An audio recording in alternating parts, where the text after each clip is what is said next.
Ebola hit them. But the virus that decimated and caused more deaths than anything else was the HIV. Yeah. Yes. He who has been bitten by a snake, yes, will fear a lizard. Yes. You didn't say a gecko. And we didn't fare any better. We also suffered and are still suffering. It's just that HIV doesn't take center stage because it's been here long enough. People assume that it is something that they can consider normal. There's nothing normal about falling sick. There's nothing normal about dying when you don't need to fall sick or you don't need to die. Yeah. There's nothing normal about it. Yes, indeed. Let's take a look at the headlines. The standard headline, quite interesting. Stop the madness. And they say Kenyans continue living dangerously as number hits 16. You were letting that sink in for a moment. Yes. So it has those cases where you're just seeing a lot of madness. A Catholic priest flew in from Rome, Italy, the coronavirus epicenter, presided over mass and attended funerals in the country. 3 Kakamega County officials arrived from Italy, mingled with people. They are only forced into isolation yesterday. In Narok, a pastor returns from Sweden, holds a party, leads church service before authorities take action. A nun coming in from Spain for 9 days has been interacting with people in Makueni until she was whisked away to quarantine. This is madness. The madness is with the people. The madness is also with the government. You know, there's a deliberate attempt here by the government to sort of, try and shackle the responsibility. No, And so unfortunately. look, we need to take very serious stern action against the priest. Come on. Flight arrived from Italy. Why did it arrive in the first place? And how do you let passengers who've come on a flight from Italy just leave the airport and tell them, go where they please? Please go and self-quarantine. Well, seems to be Madness. the same thing on the front page of the Daily Nation, how Kenyans are courting death. Despite a raft of measures announced by the government in a bid to contain coronavirus, it remains business as usual in most parts of the country, with thousands milling about the streets and markets, seemingly oblivious to the danger they're exposing themselves and their families to. Right through page 2, 3, 4, 5, 6, 8, 9, 10, and 11. And it's business as usual as many snub Kagwe stay-at-home orders. Most Kenyans are not obeying the health guidelines the government has issued to prevent the spread of the coronavirus. The social distance rule continued to be flouted as many mingled and socialized away from home. Save for bars and entertainment joints, which have shut their doors, the rest of the country appeared unbothered as of yesterday. In Wasingishu, Eldoret, West OCS, Mike Lekalaile was seen in a video that went viral, driving through the town and appealing to people to go back home. I through love that. megaphone. I saw that video. Kudos to him. I mean, anything that you can do. To get He was people to there. go He was home. pleading with people. Look, it's your life. I'm here. I'm your OCS. Tafadhali, ni Go maisha home. yako. Just go home. That man spoke well. He was, He spoke well. I listened and I said, why don't the police speak like this to people ordinarily? They would be the go-to people. You would go to them when you have a problem. They wouldn't be seen as enemies. But he spoke so well. but you see how people are just looking at him and recording. But Yeah, you see this what is happened? yeah, Just still. like Eric, every time we talk about this, you know what comes to mind? The price you pay for certain things. You lie to people throughout. And then we now have a crisis and no one wants to believe you. Well, interestingly enough, You are represented. You're the representation that is seen from people is that you harass people. you harass Yep. people. You're always asking for bribes. And listen to this. At State House, President Kenyatta vowed that the government will take the severest action against any individual who knowingly puts the rest of the population at risk. And I quote, continue to emphasize the need for each and every one of us to follow the protocols that have been laid down by the Ministry of Health. So what we see now, in this case, is punitive action will come through if, people don't do what they are supposed to do. So again, that what you're talking about, the threats would come through in this I will point. take punity. We will We take have stern heard, measures we have heard, severest we have action heard, we will against take corruption. The severest Yes, against exactly. corruption, yeah. No one will escape. We've heard it before. And every time you heard that are statement, arriving at JKIA from Rome, Italy.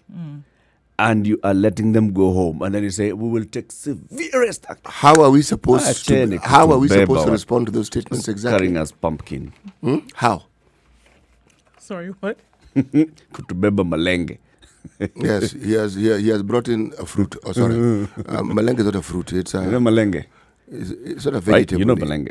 Pumpkin. Yes, I know. Yeah. I know. Yes, Yeah. So when someone bebas you malenge, basically they're just treating you like you're just a pumpkin. yeah, bear. just pumpkin. I love it. Pumpkin, was it a fruit?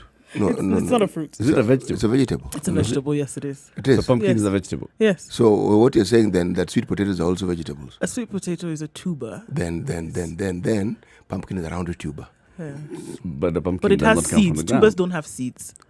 A pumpkin Tuber- has seeds. Tubers don't A have tuber seeds. is a Oh, root that's and a the seed. difference. Yeah, tubers are they grow in the ground. A pumpkin now grows from Grows a vine on and it top- sits on on, top the of the ground. So ground. tubers are yams, Yes. Potatoes. But Arrows, yes, such things. but then warus. yes, that I've got that one. I've So got that pumpkin one. is in the family. Is the pumpkin, melon, watermelon, that kind. So they grow, they pop, and then they lay on the ground. So to watermelon mature. is not a fruit. It is a fruit. It's so Watermelon, confusing. This pumpkin. thing, I know. CT, I'm with you. You're with Watermelon is a fruit. Yes, and it's also Pumpkin. big and round. Yes. A tomato Yes. is a fruit, actually. It's not a vegetable. No. Okay, no, all right. no, Let's. no, we, no. This is the debate. That Tomato is not a fruit. is actually it is. Okay. It This a is. routine where you go around defining things. All right. In that case, then a lizard is a snake. Yes. Unani beba. Pumpkin. Tomato. Okay.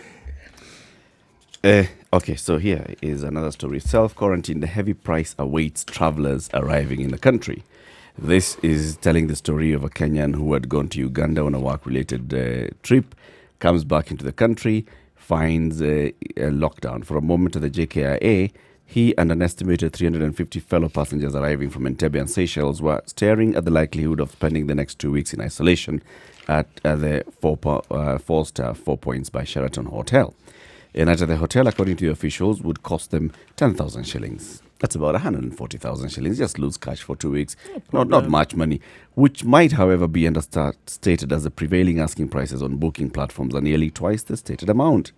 Another group arriving on foreigners, they had been taken to Boma Inn and all over. We're going to be talking to one of those Kenyans who arrived yesterday from Dubai, was found this kind similar fate. They were taken to Boma Inn initially. They could not afford to pay for Boma Inn. Then they were taken to the Kenya School of Government, where they were told to pay 4,000 shillings and later 2,000 shillings, and they could not afford even the 2,000 shillings, so they slept on the floor. And they were not given a meal throughout the day. Is this the kind of preparedness that we were talking about This is yesterday? what the government had, when the government was announcing this on Sunday, it had foreseen this. It was ahead of the curve. It was going to be sorted out. Ooh, well, all right. Kilifi residents in panic now as Deputy Governor tests positive for coronavirus. Panic has gripped residents of Kilifi County after Deputy Governor Gideon Saburi tested positive for COVID-19. Several people who were in direct contact with Mr. Saburi are now in isolation, with some exhibiting signs of the disease. It was confirmed that 2 officers from Twapa Police Station, the deputy station chief and the station's base commander, have been isolated after developing breathing problems. They were with Mr. Saburi at an entertainment joint in Twapa, according to police report. Already 15 other police officers who came into contact with the superiors have gone into self-quarantine for the next 14 days.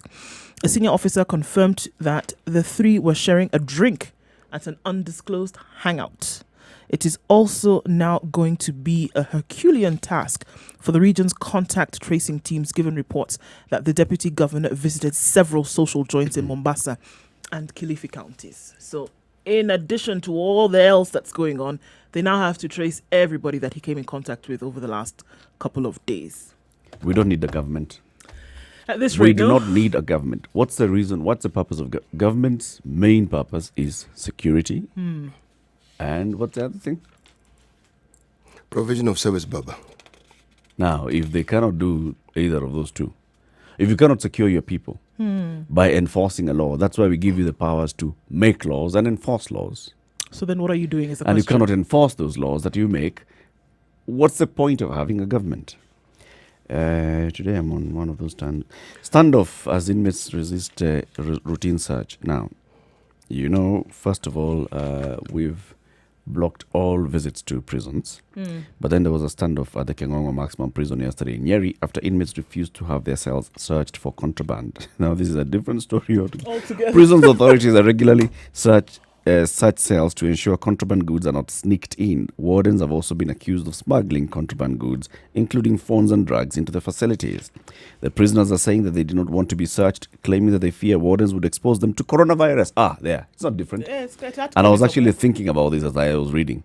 Because, look, so we are restricting people from accessing prisoners because, congestion and everything.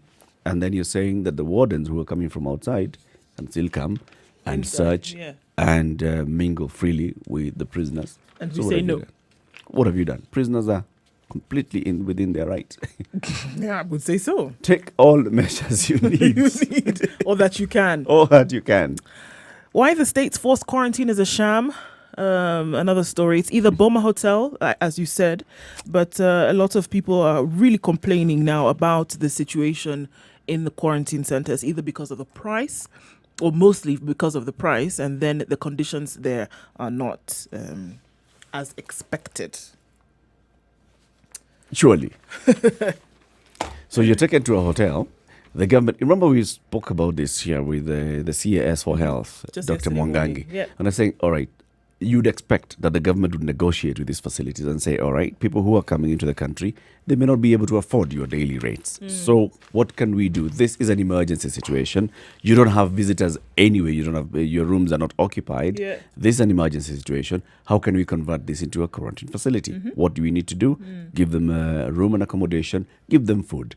Can we lower the rates? Can the government come in and, subsidize that? Can we say, all right, you're not going to pay the taxes that you're required to pay for this period when you're hosting these people? Just lower the rates. And what were we told? Negotiations are ongoing. In fact, we're sorting that out now. In the next couple of hours, we're having a meeting concerning the quarantine centers, and that will be sorted out. It's not going to be an issue. That should be the least of your worries right now. And then 12 hours later, voila. If you talk to professional bodies around the country, whether it is Kenya Medical Association, whether it's the Hotel Keepers and Caterers Association, whether it is the body of accountants in the country, what are they called? ISPAC. You talk to any professional body in the country and they will tell you that they have given the country very sound advice as to what should happen. These people do not listen. Luga had it right. They do not listen. Until you make noise, it's that's what not even noise. They have their noise. They have their own tune which they listen to, and it doesn't matter what you say, it's not going to drown it. You tell me, hotels are empty. The government has within its means. Even before going to those hotels, the government facilities that can accommodate people. There are very many which are empty. Which are empty right now. Yes, Kenya School of Government is empty. Kenya School of Monetary Studies is KMTC. empty. Kenya Medical Training Colleges right around the country. It's empty. Schools empty. Universities right around the country empty, and they all have place of residence empty. There's right space. Essentially, right what we're now. saying, there's space, and it doesn't take a rocket science. Again, it doesn't take somebody. It doesn't take two brains to figure it out that you have space that can be utilized. So why are you going to a hotel? This is the thing. You have space that can be utilized. You can give people that option. If you can afford to hotel, we have a deal with this hotel, and these are the subsidized rates. Choose. If you cannot afford, we will take you to this facility. It's a good facility. Kenya School of Government is a good facility. It's a very nice facility. Kenya School of Monetary Studies is a very good facility. Very nice The facility. question is, Kenya why Science charge? Teachers College. Very nice facility. Then why charge people? Those three alone, capacity is over 500. Around Nairobi. 18 minutes past 6 o'clock. Let's take a look at the weather and then we come back to the rant.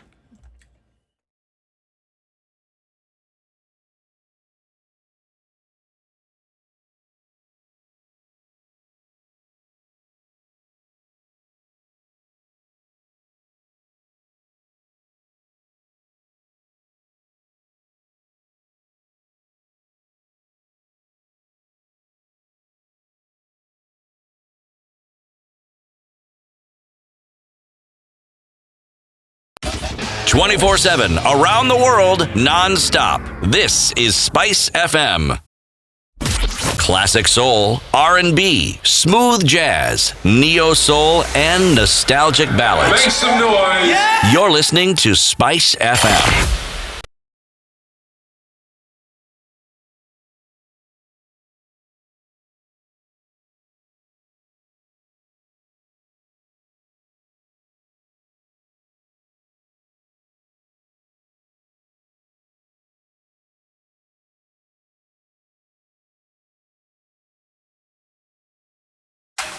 The weather with Spice FM.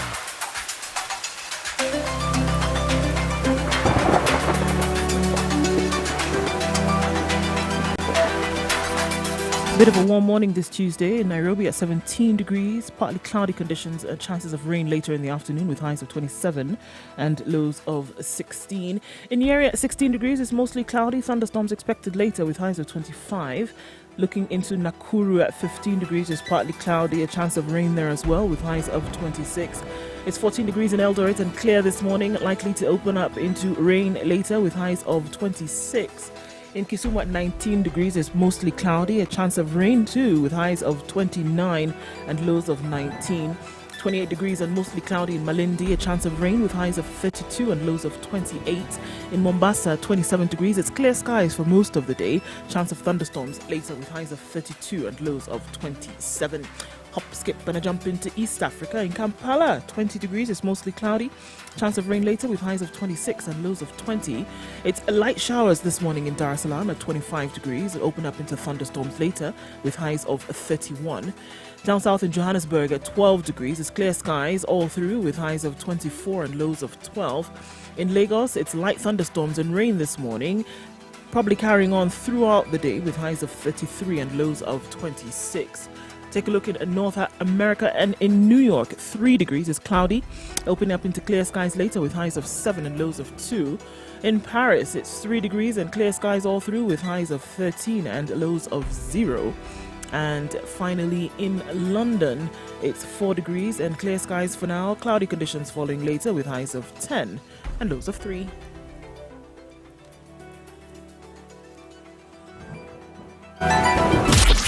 Pure golden sound and good talk. 94.4 Spice FM.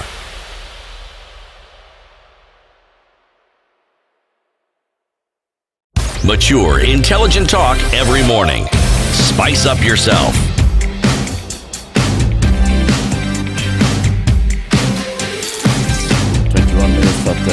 Mornings done right. Situation. If you're just joining us, this is Spice FM.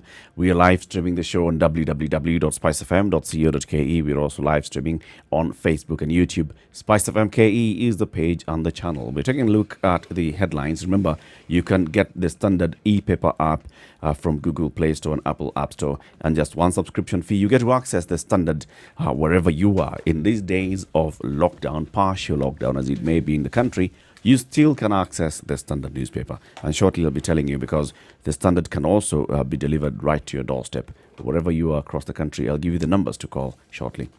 Lawyers are asking the state to cut key taxes to cushion Kenyans in current crisis. Mm-hmm. So you said ISPAC, LSK, Engineers Board. Think of any professional, KMA, medical. They have advised the government and they have told the government this is what you need. And they've been telling them for the longest time. Mm. The government does not listen. And the government is just listening and like, okay, down. And then they proceed to do exactly what they had planned to do in the first place. Mm.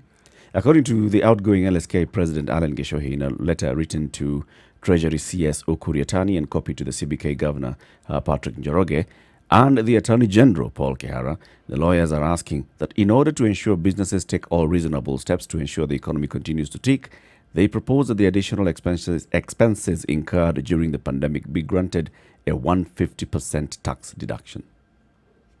150% tax waiver. Those include forbearing mortgage payments for 90 days, refraining reporting late payments to credit agencies, postponing foreclosures and evictions. The lawyers are also proposing that the government lowers the 30% corporation tax in order to help manufacturers of essential supplies such as sanitizers, toiletries, masks, gloves, and specialized medical equipment. They're also asking the government to defer installment taxes and balance of tax due in April by 1 month. Income tax, they're proposing a payee waiver for employees earning less than $23,000 until the virus is controlled. many measures. And the thing is that Okur Yatani had said he was going to speak last Thursday. Yeah. Maybe it's this Thursday. Maybe he meant this Thursday. Yeah. He said Thursday. Did he specify which Thursday it was? City. You know something? He had said tomorrow. This one, all these lies have finally caught up with the government. Because now, you say we're not waiting 10 years to see it. It's immediately. You say you have quarantine facilities. Okay, where are they? You say you've taken measures. What are they?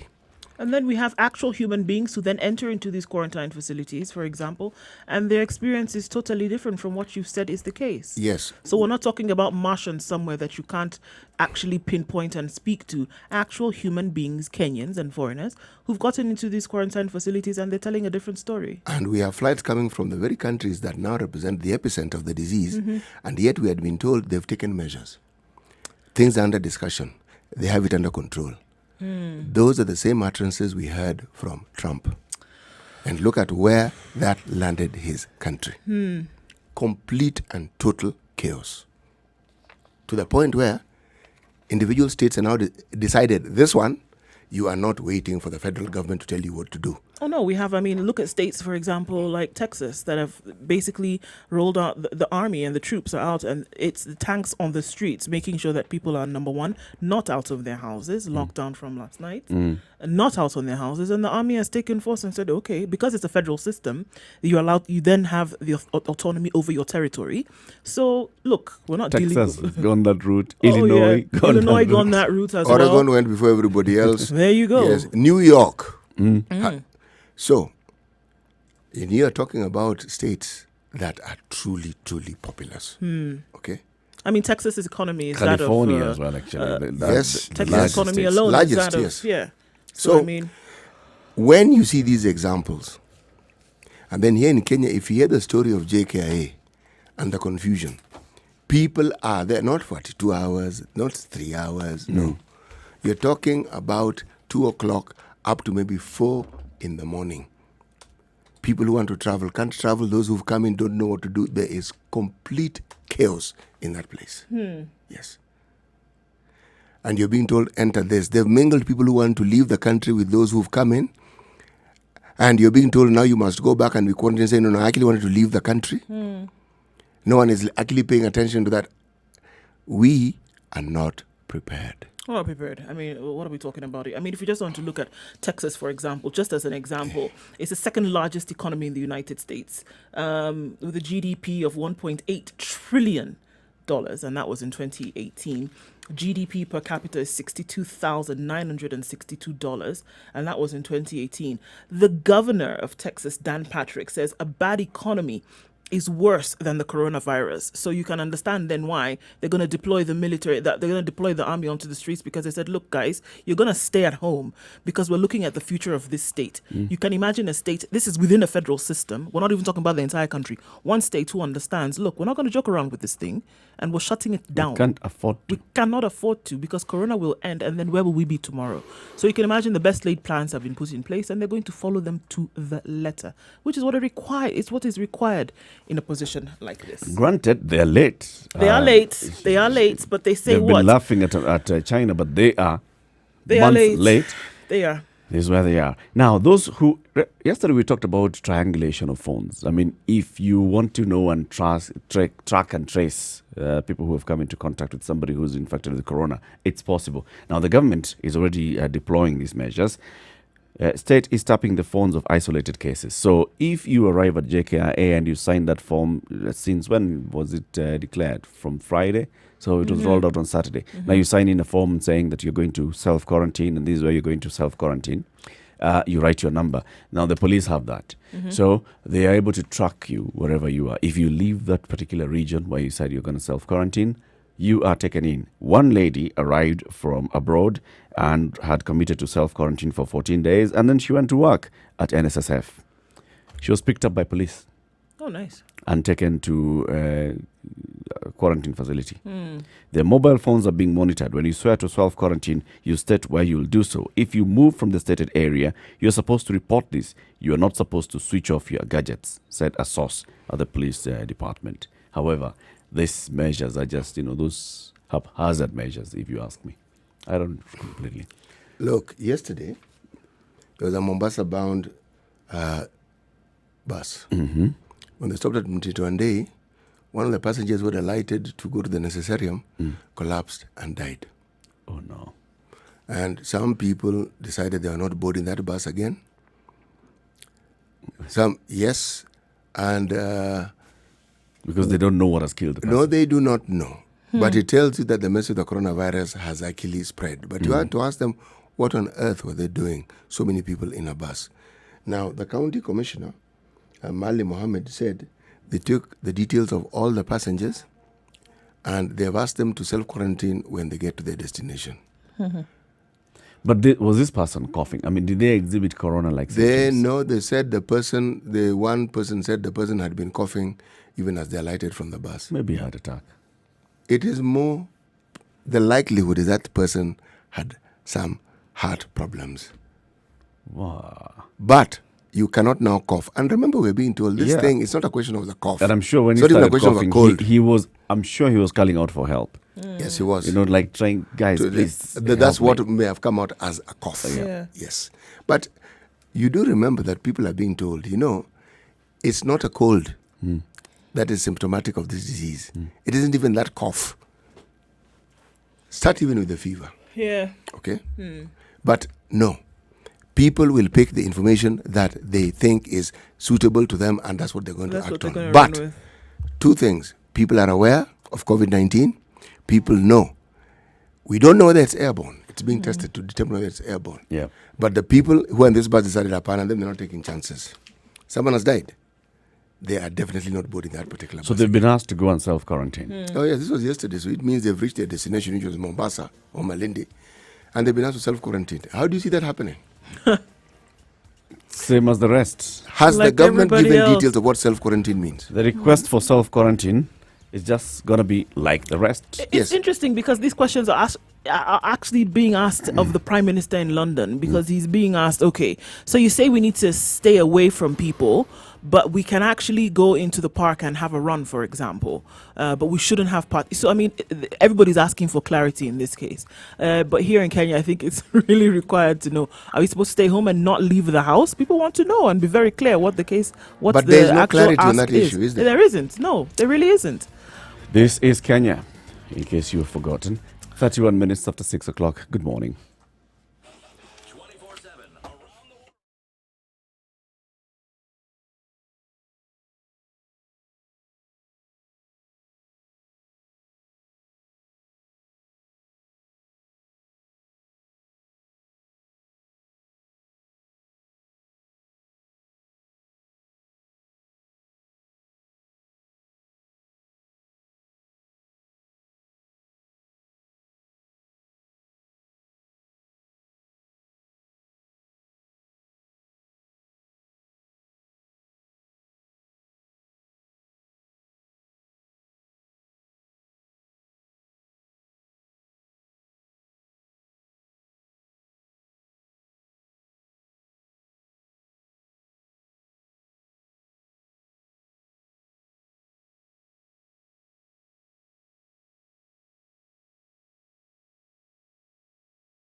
Classic soul, R&B, smooth jazz. Not seen Mombasa Road this clear since Christmas, and this is what we're seeing this morning. The super.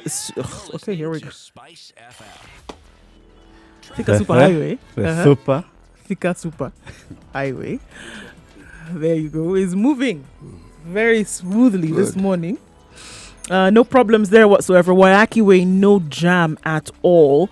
There really is no problem here wherever you're looking, except the fact that matatus are still charging double the price now that they have to have half their passengers. And there was a call for them not to increase prices, but this has still happened. But in terms of traffic, really not anything. We're going to see a lot more people walking today like we did yesterday.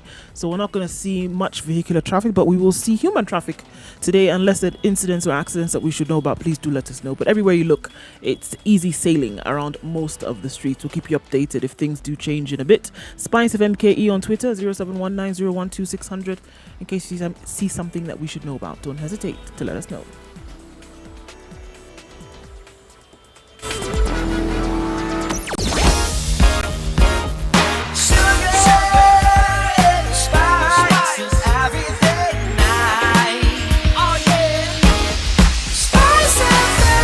Spice up your life.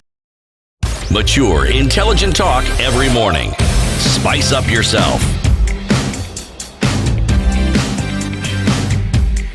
So, doorstep delivery of your bold and factual newspaper, The Standard, is taking place around the country. If you are in Nairobi and the Nairobi metropolitan region, that's Nairobi, Machakos, around Kajiado, that's Ngong, Kiserian, Kitengela, Machakos town, coming all the way to Thika, Kiambu, you can call Anthony Mutunga to have your newspaper delivered to you. 0702 905 941. That's 0702 905 941. Anthony Mutunga will ensure that the newspaper is delivered to your doorstep. Benson Gitao is a man to call if you're in Mount Kenya region or the coast. That's Mount Kenya or the coast region. 0702 905 780.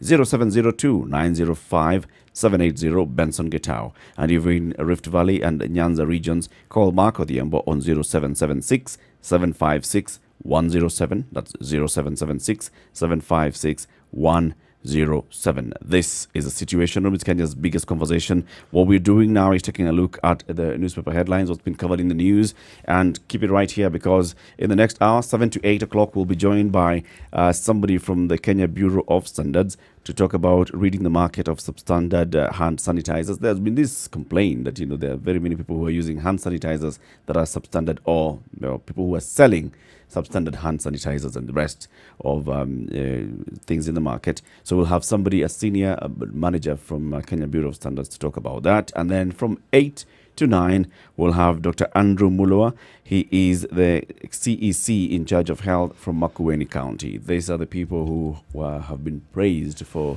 doing very well with universal health coverage. So we'll be here. We'll talk about COVID-19 and universal health coverage. And of course, remember, our guest host for throughout this season, Dr. Mercy Career, will be joining us at 7. Right.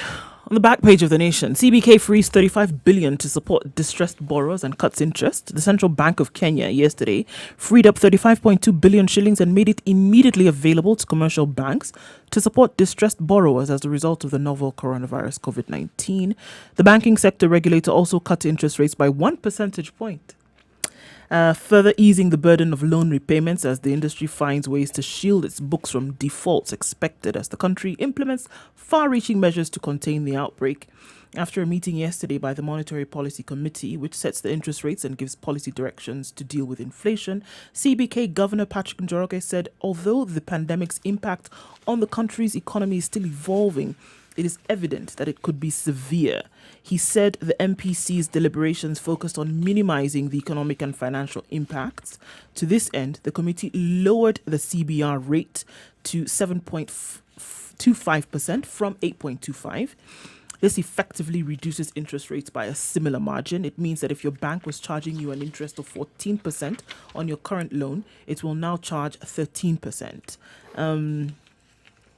An increase or reduction on this rate has an automatic impact on the cost of loans. So this is one thing. Giving loans, bailouts, and loan repayment holidays are some of the measures that have been advanced by various banks to help businesses remain afloat. But again, there has been no solid decision on this. What is it going to be? Are you going to get a loan repayment holiday? Will you get a loan repayment holiday? Will you get we've seen a reduction on interest now, but for a lot of people still.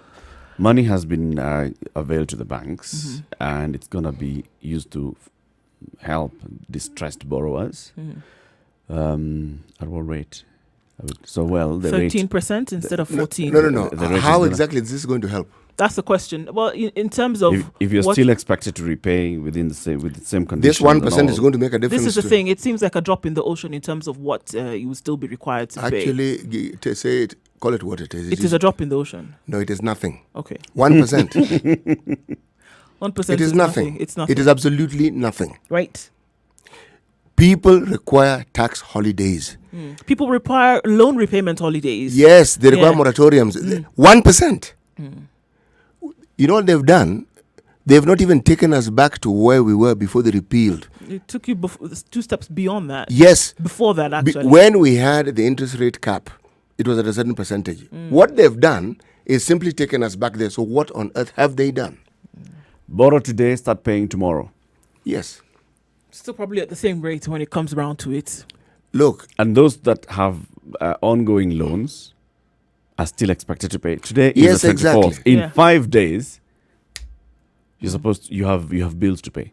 yes, you do have bills to pay. You've got salaries to pay. Yes, you do. Salaries that have at least a 30% component that's going to KRA. You've got rent to pay. Yes, you do. If you have a business, you need to pay for the premise. You have VAT to pay. Yeah. Okay. What? VAT we paid 2 days ago. Yes. So what has And changed? KRA has sent Nothing an has email really saying we are changed. working offline. Big numbers and big words to kind of cloud people's this is it, to make you feel as if something is being done. But when you look at it, the nitty gritty, really nothing has happened. Essentially, if you look at it, KCB may have released 10 billion to help SMEs.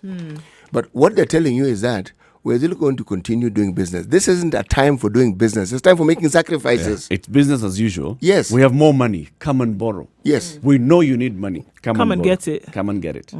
Okay, if you want to lend the money and you are charging 13%, if you tell me you're not charging 5%, I'll say that is significant. That is a significant reduction. 1%. I would consider it. One. No. No, helps nobody.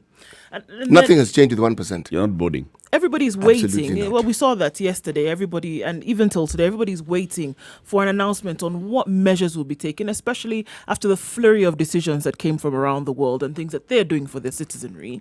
And the reason has been given that, look, we need to approach this one with caution in Kenya because this is now a capacity issue.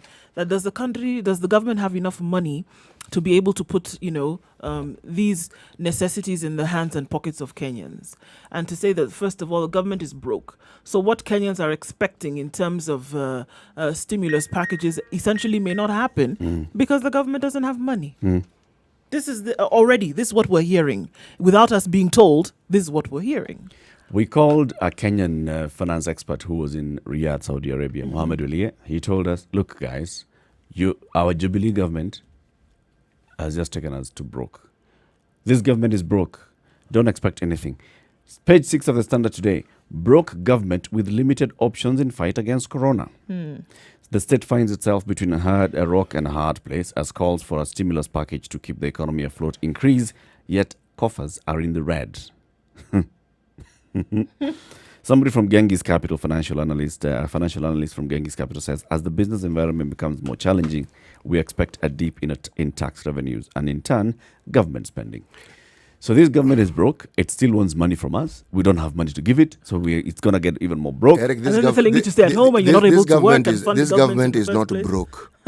They're playing the same games they've always played with us, throwing words at a serious situation. If you're saying the government has promised to pay VAT refunds, how many things has the government promised to do and they never do? Why do they have to promise to pay VAT return? Why don't they just refund? That's what they're supposed I to be was doing hoping anyway. I would read the government has begun repayment of VAT refunds, okay, promising to pay. We were told categorically by Dr. Mwangangi Yep. that the government has everything under control. A day later, which is today, as we're looking around and what happened in those 24 hours, what happened even at our airports, what keeps happening around, the government is anything but prepared. And now, we are throwing words at a serious situation, and the government is doing the same thing it always does when we have an emergency.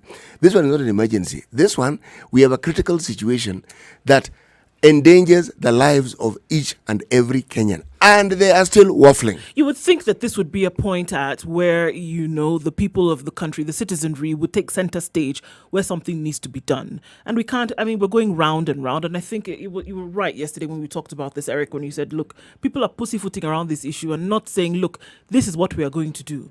You talk about, you want Kenyans to stay home. That's something that Kenyans will do on their own.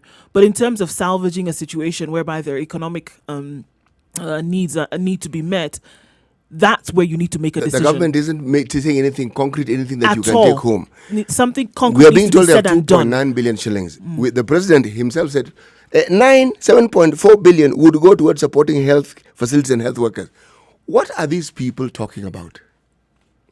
What is the government really talking about? And as I think about this, I realize that when I asked about, clear and concise messaging that needed to come from one place, then we can see the challenge that lies therein. Because if you can't have one clear message then about what is available, what needs to be done for the people of this country, what needs to happen in terms of stimulus packages, if you can't even have that being clear, there's no way your messaging and your information or communication around COVID-19, for example, is going to be clear either.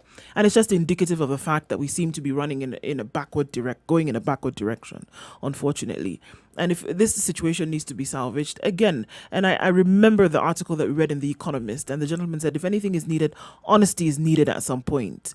And that's how you're going to be able to sail through this. Honesty from who exactly? It's like taking a stab in the dark. No, honesty from who? Taking a stab in the dark. Let's be clear here. Want to answer that question, I beg you. If you ask these professional bodies, they'll be honest with you and they'll tell you. For instance, if you want to look at the unreality of our situation, we collect 1 trillion plus. Is that not so? What does Treasury give us as a budget? 3 trillion. What nonsense is this? I had a thought yesterday, and you know what? If coronavirus, What utter, absolute, undiluted nonsense is this? If there was ever any proof that twice Kenyans have elected a government that is completely incapable of running a country, it is not. this coronavirus. Yes. You're collecting, Twice. you know what you're collecting. Then somebody goes and gives your budget 3 times the amount what you're collecting. What on earth? What? I give you 10 bob, then you make a budget of 30 bob. How? And you're only getting 10 bob from And me. you're Are only you getting kidding 10 me? bob. You have that 10 bob, you know. Why don't you make a budget for the 10 bob? And 1 trillion is a lot of money. Yeah, 1 million is a lot of money, but look here. I think that when we look at this properly, then it is... Whatever you do not say anything that is supporting the government. It looks like you're going to take something and throw it at me, City. City, you're looking around the table for something to pick up and toss in my The only mobile thing here that I have that is heavy enough is my tablet. I feel threatened. And you're sitting directly opposite me. I feel threatened. Whatever you do. And the surface area that represents your person is large enough. I will not miss. My goodness. I've even forgotten what I wanted to say. Eric, actually, you want to go to a break? Yeah, let's just go into a break. But City, just so that you can breathe easy and relax, there's an advert today by Absa Bank Kenya Limited. Their financial statement for the year 2019, as of December 2019. No, Eric, please. Profit after tax. This is profit after tax. City, are you ready? Are you? I don't listen with my mouth. Okay. Profit after tax and exceptional items. 2019, 7.16 billion shillings for the bank, and for the group, 7.4 billion shillings. It's 13 minutes to 7 o'clock. This is the Situation Room. It's Kenya's biggest conversation. Remember, download the standard e-paper app from Google Play Store and Apple App Store. Just one subscription fee. Monthly, weekly, annually, quarterly. You choose. You get access to the standard from wherever you are. Good morning.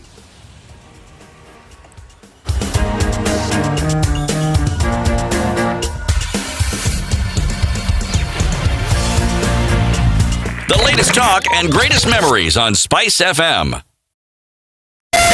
Spice FM, Malindi. Mature, intelligent talk every morning. Spice up yourself.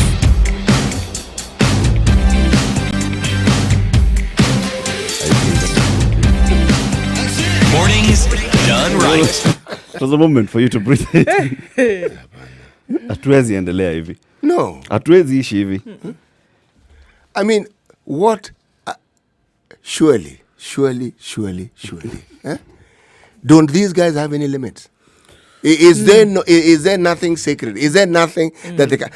Does the life of the Kenyan not matter to these people in any way? You are in a crisis. We've never been in such a crisis since the existence of this particular country, since the existence of the world, so to speak. It's okay, relax, City. Just relax. Today is Tuesday. It's the day for the Financial Standard. Page 4 and 5 is a double spread of the Financial Standard. John, you can zoom in and you can just show this. This is the Financial Standard for today, and this is what it says. It says, brutal coronavirus renders Kenyans broke and cold. 30,000 jobs that could be lost in Kenya following a shutdown of air transport. 106.5 is the exchange rate of the Kenya shilling. 150 is the price of a kilo of pishori rice from 120 a week ago. 3 million kilograms of volume of tea that was not sold at the Mombasa auction. The usually busy Tomboya Street in Nairobi has been emptied by the coronavirus scare.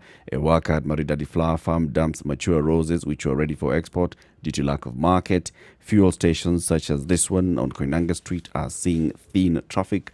Panic buying has led to a surge in prices. Basically, we're going to get hit hard from very many angles. So what we need to do? That's what we need to do. And, it's clear that, again, a definite position needs to be taken. Something clear needs to be said. And just... This is where the government comes in again. And I'm actually looking at you. I'm going to look at you and... What can we do? Don't look at City. Whatever you say, what do we need to do? As a people, look, flower farmers in Kenya, across the country.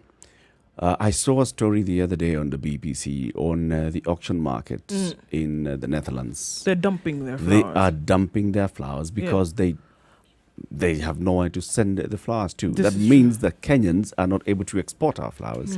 The flower you can farms, export them if you like, but there'll be no one to pay for them. Exactly. Yeah. This is the thing. Even being brought to Nairobi. If you look at now the shops in Nairobi, the ones that sell flowers in Nairobi, they have some very beautiful flowers right now. Why? Because those very beautiful flowers are which are supposed to be exported. Yep. Are now available locally. This is not what you can get. Very beautiful stuff. And you're wondering, okay. Now, flower farms have, of course, sent people home. They are cutting back on their operations. This is going to be a big and hard one. It's going to be a difficult one. It's going to be a tough one. And then many decisions are being taken the world over. And, if we look at another thing that came out of Riyadh yesterday, actually last week, and then some more pronouncements on the same yesterday, is that the Hajj is looking doubtful this year, which should actually take place between... in August this year, but the decision to suspend entry for Umrah pilgrimage amid the coronavirus fears has stoked fears that the ban on the ritual will be placed longer than initially thought. We must understand that in 14 centuries, the pilgrimage has never been cancelled for anything. It has 14 centuries. So do the math, right? It has always taken place. Give us the base. Where a century is 100 years. Yes. So 14 of those. So 14,000 years. 1,400 years. Huh? 14 times 100. 1,400 years. It has not. No harm in being prophetic. It might even get to 14,000. At this rate here where we're going, no? It's already gone. You can imagine what that looks like. The kingdom said that the suspension is temporary, subject to regular review, but people are increasingly apprehensive about the prospect of doing Hajj and fear that the Hajj pilgrimage would be impacted. According to reports, lawmakers have called for the cancelling of this year's annual Hajj season, citing fears of the pandemic. The Saudi measure has thrown the businesses of many travel agencies into disarray. All the tourism companies organizing the Umrah and Hajj trips will suffer heavy losses. You can imagine 3 million people who would travel from around the world would not travel at this point. And again, it has not been cancelled in 1,400 years, and it could happen this year. Big time. Yep. Also, globally, South Africa is going to shut down in 2 days. Yes. From Thursday, waking up into Friday. Total lockdown. For how many days again? 21 days. For 21 days, complete lockdown. Military is already preparing to be out on the streets. Everybody, complete lockdown. This is in South Africa. I mean, governments are taking measures. How many cases do we have in SA now? There were over 400 cases. Well, interestingly enough, the numbers that we saw yesterday is an increase of 128 cases in one day. Went from 208 to 428 just yesterday. And so now you're seeing an increase of that. It's shooting up. The multiplication effect has begun. Yes, it has. It has. And we said it, and this is the week where we saw certain things happening. This is the week where we saw the spike in Italy, for example, and unfortunately nothing was done. So this is the week where a lot of people then are shutting down. You'd have expected them to shut down a bit earlier. So that, you stem that spike. We're still getting that spike. So we're saying that we want to continue at 400. It's not going to be easy. Well, I mean, you have examples coming out of Uganda, of course, where Museveni again has said, forget it. It doesn't matter who you are. Now, cases in Uganda have risen to how many? 8. From yesterday, where it was just 1, 7 more cases. And you can imagine those are the measures that are being taken and saying nobody will come. So you can imagine people had already crossed over and were in country with symptoms now confirmed. Let's see if it remains at 8 with the measures that have been instigated. One of our guests last week, Professor Exen Iraqi from the University of Nairobi, The Economist, has penned an article on the Financial Standard this morning. He says a 24-hour economy could slow down the spread of COVID-19. What is surprising is that despite the risk carried by coronavirus, the fight against it does not require a lot of money. Wash your hands regularly, avoid groups and simple things like handshakes. This is the way to fight this thing. This is the amazing part. But the best solutions to confronting the virus, according to Professor Iraqi, are the simplest. Beyond washing or sanitizing your hands and avoiding crowds, it sounds counterintuitive to avoid other human beings so that you may meet them more in future. How do we avoid crowds when economic activities and fulfillment of our lives depends on interaction? He says, let's spread out our interaction. 24-hour economy. Now, this 24-hour economy means what? Means having security 24 hours, means having transport 24 hours, means having properly lit estates and streets at night. God has taken care of the day. Some of these things that we refer to, many petrol stations in this town, for instance, work on a 24-hour basis. Yes. There is public transport that is available 24 hours. There are establishments that have been functioning 24 hours. For the longest time, we even had supermarkets that actually were opened 24 hours. Yeah. This could be the opportunity for us to move into 24-hour economy. This elusive 24-hour economy story. It isn't elusive. It isn't elusive at all. If there's one thing Kenyans are good at, it's we adapt fast and we are quick to take in innovation. So that isn't a hindrance. The hindrance is, as usual, the government. Those guys again. You look around, think of someone else who you can sort of like throw the blame at. You'll get back to the government. You'll get back to the government. You'll get back to full the circle. And this government that we have right now in the leadership, they take the cup. They have taken incompetence to a level that you wouldn't have thought was humanly possible. But here we are. Until it's glorified at some point and it starts to look good. Our guest for the next hour is in the studio, and I'd like us to welcome him, Ahmed Antar Amin. He is the head of inspection of the Kenya Bureau of Standards. We want to talk about reading the market of substandard hand sanitizers. Good morning, Ahmed. Good morning to you. Asante sana for joining us. Thank you for having me. Of course, we'll be talking about hand sanitizers. Now, that's one of the commodities that's flying off the shelves. And people are wondering, is this the real one? Is it not? People are wondering, has this thing been mixed with the wrong ingredients? Has it not? And the Kenya Bureau of Standards is in charge of ensuring that we are getting the right thing, right? True. This is what we'll be discussing with you in the coming hour. Karibu sana, and thank you for waking up early. Asante sana. And keeping, and you see, in our studio, we're able to maintain social distance. Thank you. You are setting the standard. Thank you. As we go into the top of the hour, CT Muga, remind us today's proverb. Today's proverb is, he who has been bitten by a snake will be afraid of a lizard. Tell me what that means. It's a Ugandan proverb. There are some proverbs that are self-explanatory, and this one is one of them. If you have had a bad experience, the slightest reminder of it will send shivers down your spine. We were talking about Uganda and the way they've approached the coronavirus, and we're saying the HIV pandemic wreaked havoc in Uganda. That was a snake that bit them.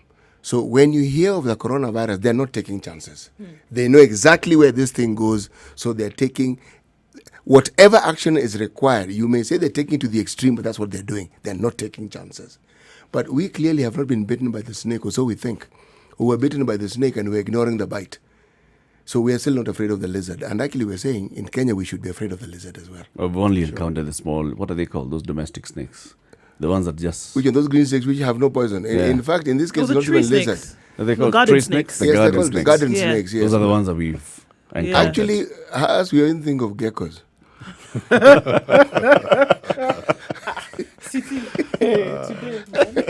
So we've been bitten by gecko. Yes, a gecko. That's what we... We're thinking gecko, yeah. So we're No not really... big deal. We've been scared by geckos. It's just a small reptile. Yes. The situation room is Kenya's biggest conversation. Ahmed Antar Amin, the head of inspection of the Kenya Bureau of Standards, is in the studio. We'll be talking to him in the next hour. Also, keep it right here because from 8 o'clock, we'll be talking to Dr. Andrew Muloa, the CEC in charge of health from Makueni County. Remember, our guest host, Dr. Mercy Korir, is also joining us in this hour. Good morning. It's now coming up to 7 o'clock.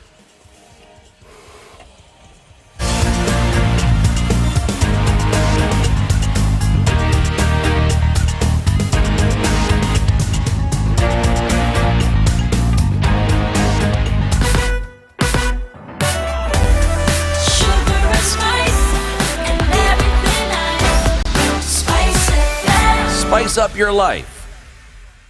Has it really changed? No, not really. The streets are wide open and clear. You're going to get to where you need to go in less than 10 minutes if you've left. You know what? Today it's great because you can even leave at 8 o'clock and at 8:15 you'll be where you needed to go.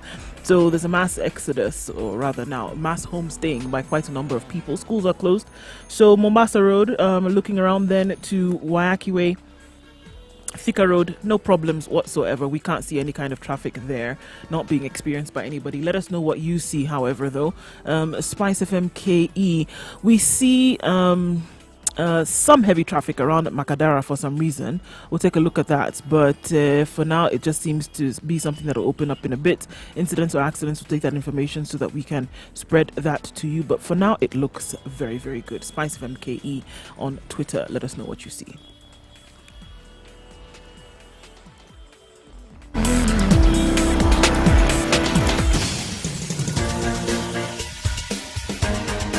This is The Situation Room, the home of hard-hitting political commentary and penetrating insights about the state of the nation. This is a talk radio experience like no other. The Situation Room, a place for hard truths, debates, and elevated conversations. The Situation Room, witty, political, engaging, deep, controversial. In the room, we have C.T. Muga, researcher, academic, seasoned political observer, a fountain of wisdom in these politically uncertain times. Ndu Oko, Nigerian by birth, Kenyan by choice, communications expert, Pan-Africanist, a truth seeker and believer in people power, and Eric Latin, agent provocateur, the man in the chair, seasoned journalist, news hound, a man who believes in punching up, not down. This is The Situation It's Room. also Kenya's the only biggest way to conversation broadcasting. Nairobi 94.4, Mombasa 87.9, 102.5 in Kisumu, 96.0, Nakuru 96.7, Eldoret 90.9, in Nyeri, Malindi 97.7. This show live streams every morning from 6 a.m. to 10 a.m. on www.spicefm.co.ke. We also live stream on Facebook, Spice FM KE. We are on YouTube, Spice FM KE. You can watch us now, you can watch us later on YouTube and Facebook and on our website. Joining us now also is Dr. Mercy Korir, our guest host for this season. Good morning, Dr. Ari. Good morning. Good to see you. Good to see you all. It's when you see somebody and they're looking healthy and they're not sneezing and they're coughing, you're like, thank God. Thank God, yes. Thank God that you're here. Thank you. Our guest, Ahmed Antar Amin from the Kenya Bureau of Standards. People have talked about, mixing all sorts of things to make hand sanitizers. They have talked about creating the hand sanitizers from various different things. Now, what is it that we need to know? Now, you, as KEBS, you raised the alarm sometime last week and you said, well, there's some people who are out in the market and they're not selling the proper hand sanitizer. What made you to do that? Thank you. In every situation that is in every critical situation, there are people who might want to make use of that, to seize that situation to deceive others. And therefore, as Kenya Bureau of Standards, we are aware of that, and we made that alert to warn people that everything that is being sold on the streets as sanitizers might not be sanitizers. So we need to be sure what we are buying is actually the approved sanitizers. And those sanitizers, they have the KEBS standardization mark, where you can also verify using a short code, SM hash, and send that to 20023, whereby you get feedback indicating who manufactured that product, when was it certified, when is it going to expire, and the status of that product, whether the permit that has been issued is valid or invalid. So I do this every time I'm going to the market. I look for the diamond mark of quality, then I find the certification, then I send an SMS. That's a long process, Ahmed. I just want to buy a hand sanitizer. Yes, there are some things that have to come with, you see, for safety, you don't leave any stone unturned. So it's not hard. The verification process is straightforward. It's free of charge. There's an app that you can download also, where you can keep standardization mark application, which once you verify, instantly you get feedback. So you just need to have internet for the app.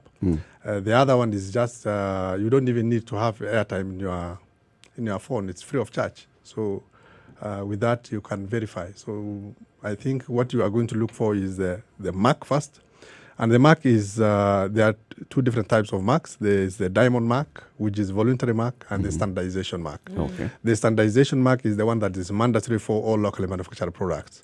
And therefore, as you buy your products, not only sanitizers, any other products that's locally made, you need to check whether the product is certified. And therefore, the verification system is the same.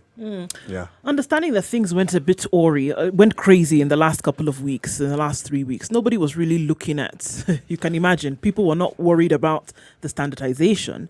People were worried about getting a sanitizer then to protect themselves. Now, looking at it from the KEBS side of points of view, are you comfortable with everything that was in the market? Can you say that you've been able to look through the processes of everything that has come in and you're all right? Thank you. That's why we said that we have heightened our market surveillance to get rid of those products that are not certified by KEBS, but people who want to make use of this situation to cash in, so that at least they can even deceive people and sell any product that is that looks like a sanitizer. And therefore, we are aware that is a risk that we need to manage. And we have put people on the ground. We are doing a lot of sensitization to the public, and that's why we need not to take any chance. So far, how many have you gotten out of the market? How many different brands? How many people have you instituted charges against? Of course, you can't take them to court now. The courts are not working. But how many people have you instituted charges against? Thank you. By last week, I think our team were able to nab 10 products that were not certified in the market, and people were taken in and investigations are still going on.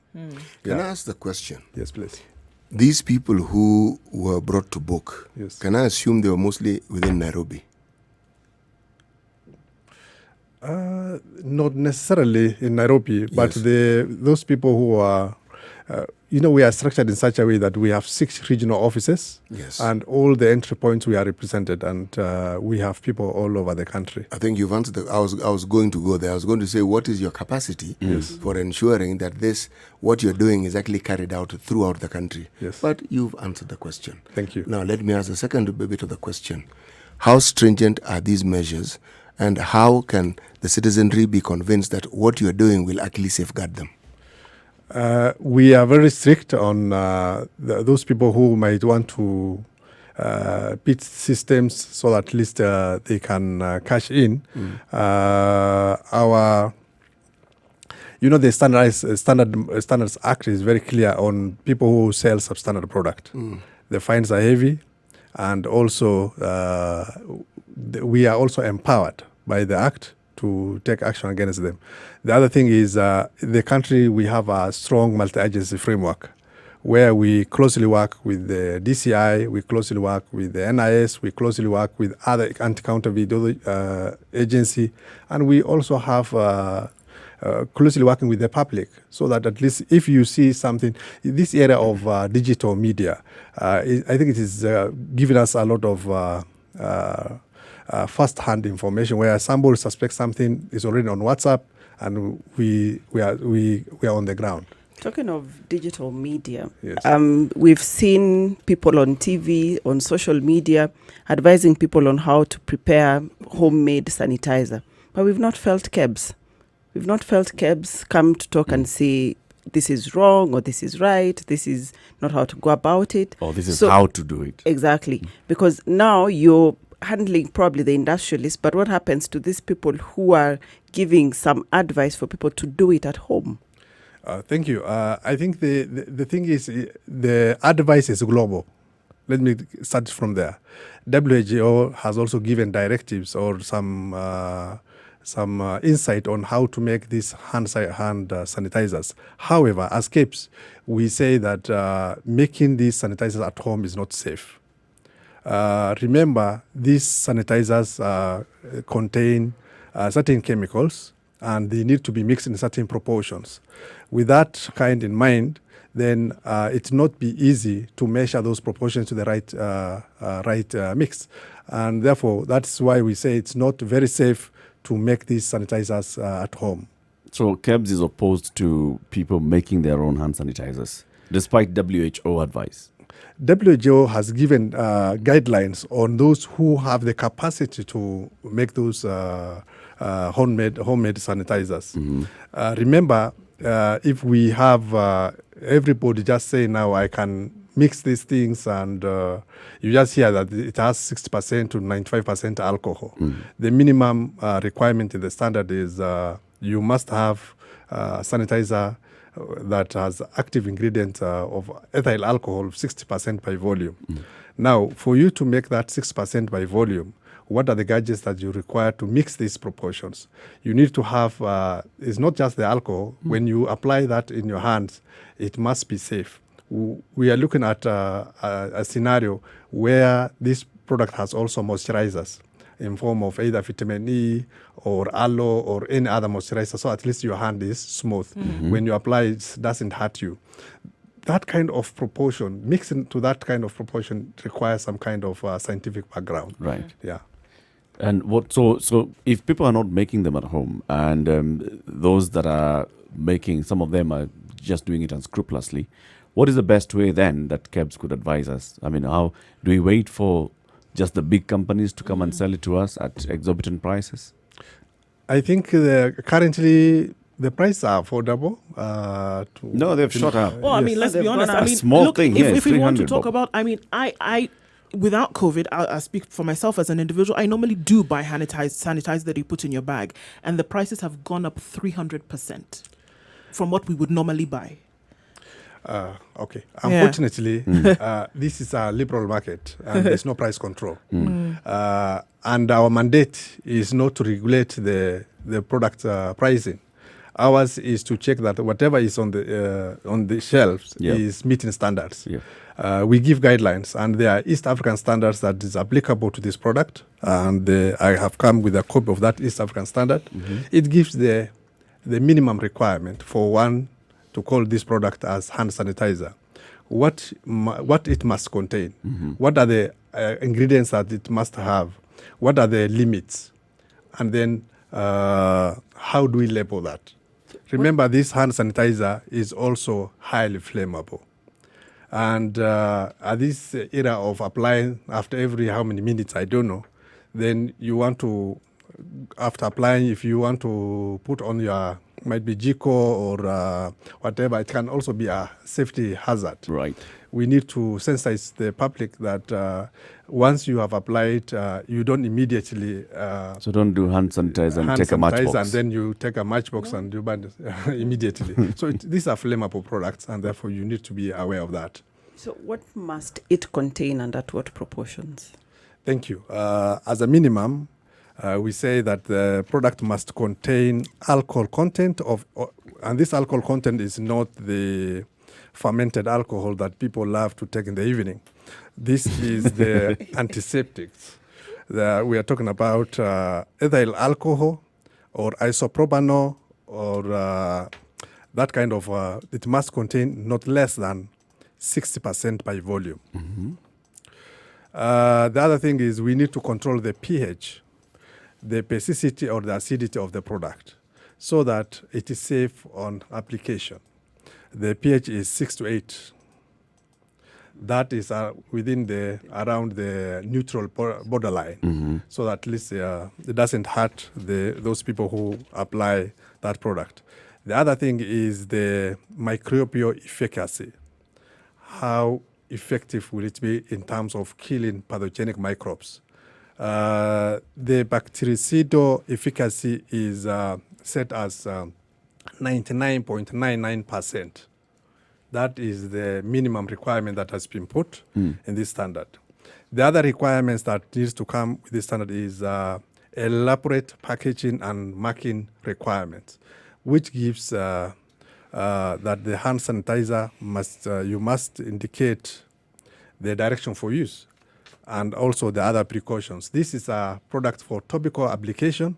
It's not for ingestion or when people hear about alcohol, others might even be tempted that when you drink, you might be, be safer when it's... So this is not the kind of alcohol that you need to drink, but it's for topical application. Apply on the body as an antiseptic. Not in the body. Not ingestion, not in the body, yes.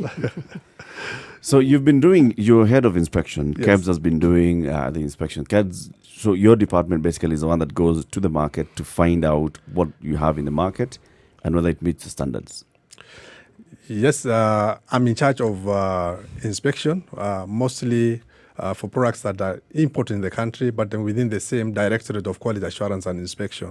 We are structured in such a way that we have also a department called Quality Assurance. Do your officers work undercover? Or do they present themselves and say, I'm from the Kenya Bureau of Standards and I'm here to inspect what you have in this store? We have both ways, whereby when we suspect something, they work undercover, whereby they go to the market, pose as a customer, buy that product and do the investigation. In other times, the officers go also to the market, identify themselves and do their investigations or inspection normally. So it depends on the scenario. But should they be wearing uniform? Should they be able to... Because how many people have come across a KEBS inspector at any point in their lives? For us to feel that KEBS is really taking care of us, isn't it important that we feel their presence? Thank you. I think that if we go that direction, it might not be very easy to have a KEBS officer in every household. What we have done as KEBS is setting the platform where we come, bring on the guidelines, come up with standards, sensitize people on how to apply these standards, and therefore our role is National Standards Board is to come up with national standards anchored in the same line as international standards. So those standards are the ones that gives guidelines, and therefore our role is to make available these standards at a reasonable price, and therefore people can apply these standards. Otherwise, if we go that direction of having a KEBS officer in every street, that is not feasible. What we will have is KEBS will set, provide platforms for getting information, getting the right standards, and applying the standards. And therefore, our role is to come up with standards. And the role of the public is apply those standards. The role of the manufacturer is the implementation of the standards. As a regulator, sometimes ours is to enforce the implementation of the standards through checking, through sensitization, through certification. And that's actually what we're doing. Therefore, our presence in the market, you can feel it by looking at the products that have accessed the market and then verify using the platform that we have prepared. We're going to go into a short break so we can take a look at weather and then come back and continue the conversation with Ahmed Antar Amin. He's the head of inspection at the Kenya Bureau of Standards. 18 minutes after 7. Good morning. Thank you.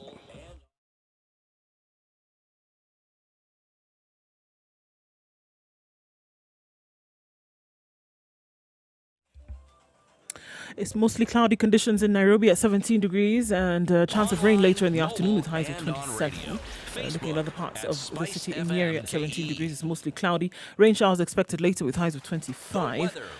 In Nakuru at 15 degrees, it's mostly sunny today. That'll change later on in the day into rain showers with highs of 26. In Eldoret at 14 degrees, it's mostly cloudy. Chance of rain in the afternoon with highs of 26. In Kisumu, it's clear skies and sunny this morning at 21 degrees. That's going to change in the afternoon though, with rain expected and highs of 29. In Malindi at 28 degrees, it's mostly cloudy. Rain showers expected later with highs of 32 and lows of 27. It's 27 degrees in Mombasa and partly cloudy. There's going to be a chance of rain later with highs of 32 and lows of 27. In Kampala, 21 degrees. It's mostly cloudy. There's going to be some rain in the afternoon with highs of 26. Taking a look into Dar es Salaam, where it was raining earlier and it's cloudy now. Chances of rain to come back. Highs of 31 and lows of 24. In Johannesburg, it's mostly sunny at 12 degrees. Highs of 24 today. In Lagos, it's rainy, light thunderstorms this morning. Chance of heavier rain later on with highs of 33 and lows of 25. A quick look into New York at 3 degrees.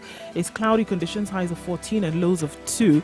Paris is at 2 degrees and it's clear skies all through with highs of 13 and lows of 0. Finally, in London at 3 degrees, it's clear skies, highs of 14 and lows of 1.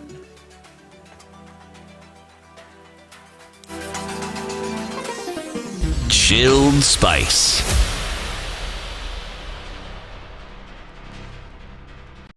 Mature, intelligent talk every morning. Spice up yourself.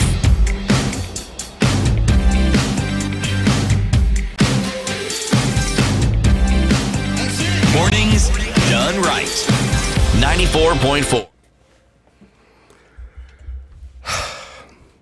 He who has been bitten by a snake will be afraid of a lizard. That will translate into a question to Cabs. Yes, it will be. Why it will translate into a question is this. This platform that you spoke of, does it provide us with information of, say, factories, manufacturing establishments that you consider to be reputable, who meet the standards? And by the same token, do you also have, establishments that have been blacklisted, so that if, say, I go to that website, I will know that any product coming from these people here, I should not trust because they have been blacklisted? Thank you. We are not yet bitten by that snake. We have this information on our website, yes. And you see this hand sanitizer issue is something that is recent. Otherwise, other banned products are also in our website. Remember, if you are following, we also had, were in the market to get rid of this, what do you call? Aflatoxin? Not aflatoxin alone, but these skin lightening creams that contain harmful products like hydroquinone, mercury, and the like.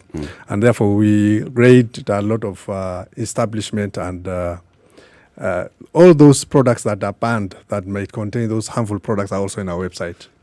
So it's not about the sanitizer alone, but any product that can harm the consumer out there is have been blacklisted and they're in our website.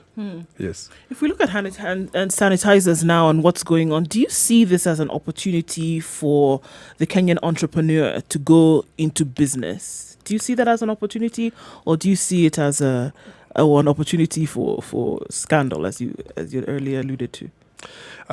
This is an opportunity for those who have the capacity to manufacture safe products for use. And we have seen, I think, some growth in the number of applications for people who wants to make these products. And it's increasing by the day. And how long does it take? Because if I apply today, for example, I have the the World Health Organization standards. I can find them there in terms of what I need to put in. I come to KEBS and I say, well, I would like the standardization, for example, to go in and produce. You have some alcohol somewhere. Yeah, that I could use. How easy or difficult is this process? The process is straightforward. However, it's not just going to the supermarket and buying this product. It's a process. This is a process. We need to be sure of the establishment. We need to be sure of the process of making the product. We need to be sure whether you have the right machinery. We need to be sure whether you're using the right material. And we need to be sure that the whole quality assurance process is watertight to ensure that what goes in the end of the output is a safe hand sanitizer that can be applied safely. I think looking at what we've talked about, I think it's safe to say that quite a lot has slipped through the cracks, especially in the last 3 weeks, where we've had people buying, all over the place, not really looking at the standard quality and all of this. And would you say those are gone cases? Nothing you can do about that?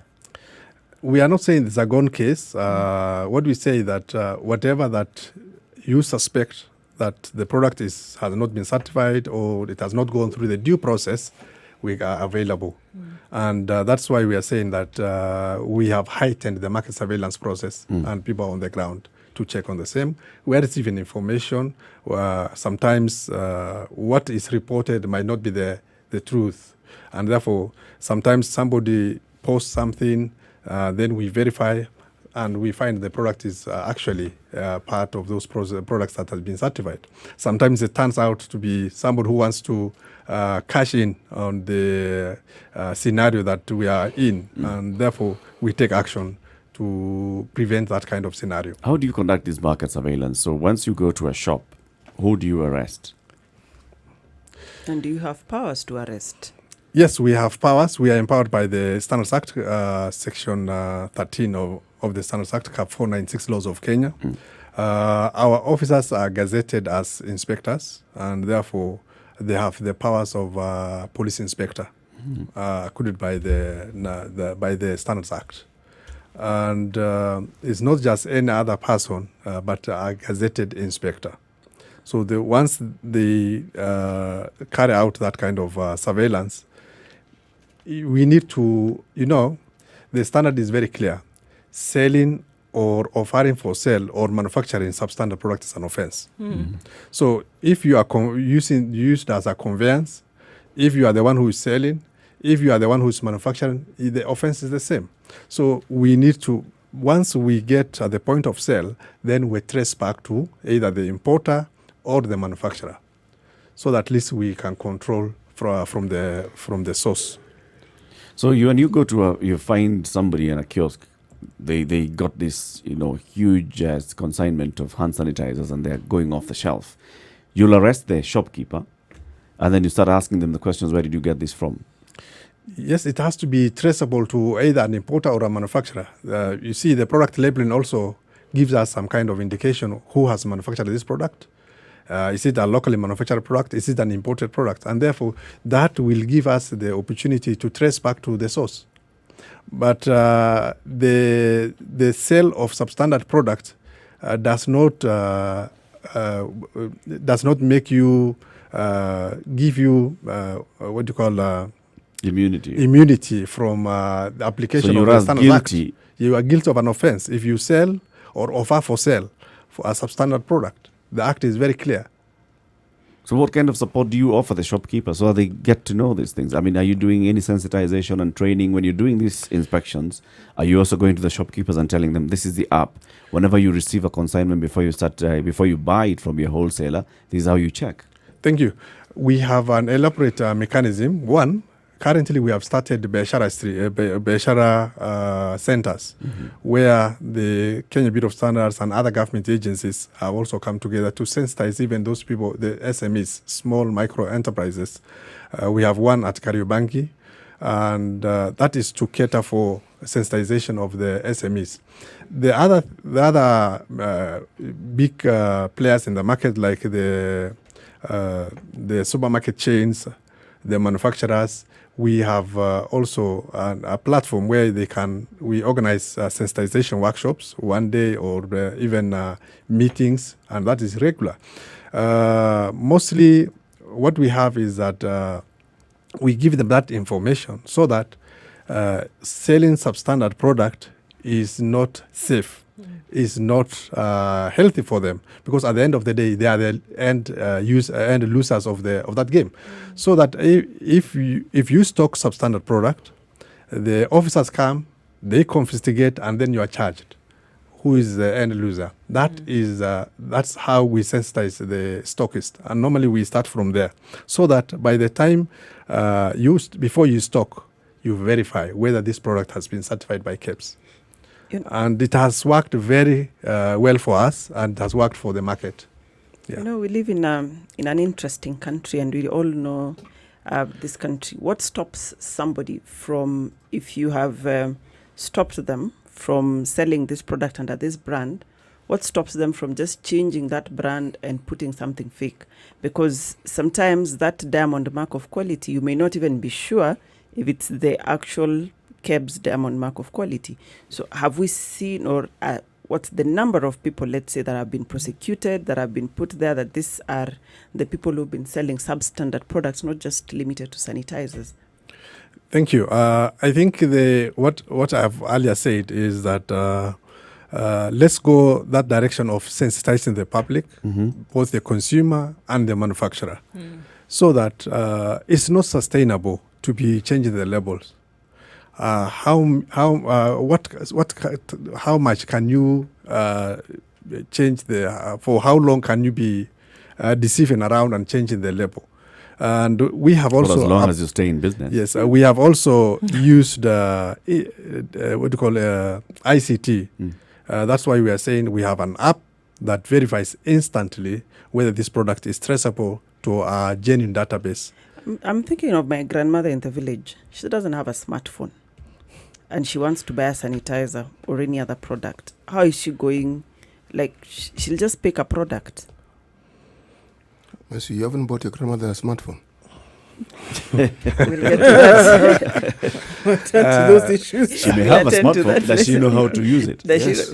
It's actually much easier for her to use a kawaida phone as opposed to a smartphone. It's less stressful.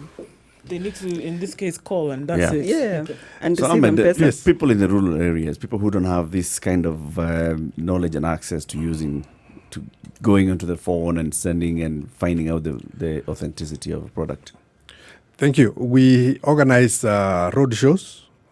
We organize also workshops at the village level, and also in the big county headquarters.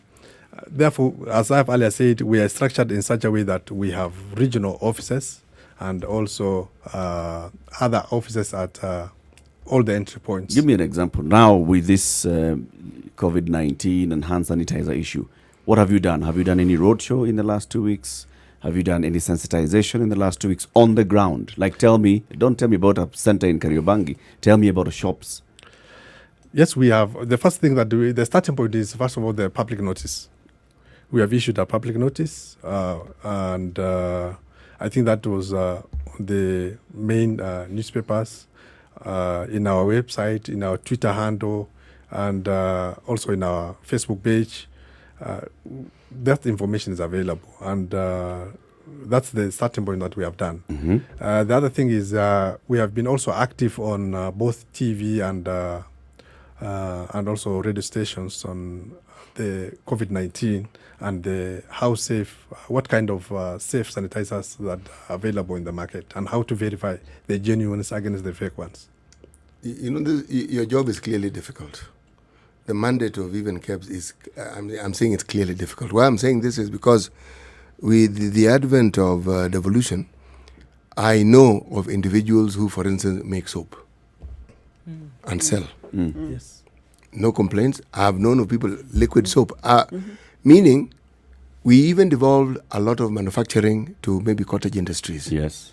And those who consume them don't complain. They're also happy that they're priced reasonably. Now, you can see where my question is going. Sure. Okay, now, so please proceed. Ask the question, CT.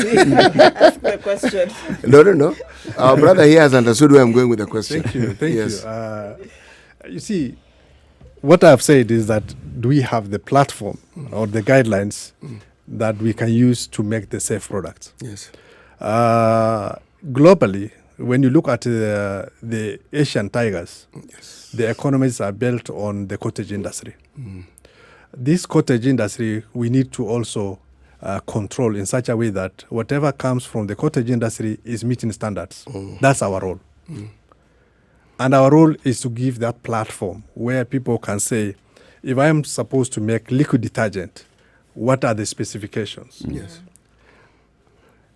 We don't give the formulation. We are not the experts in formulation. We set specifications.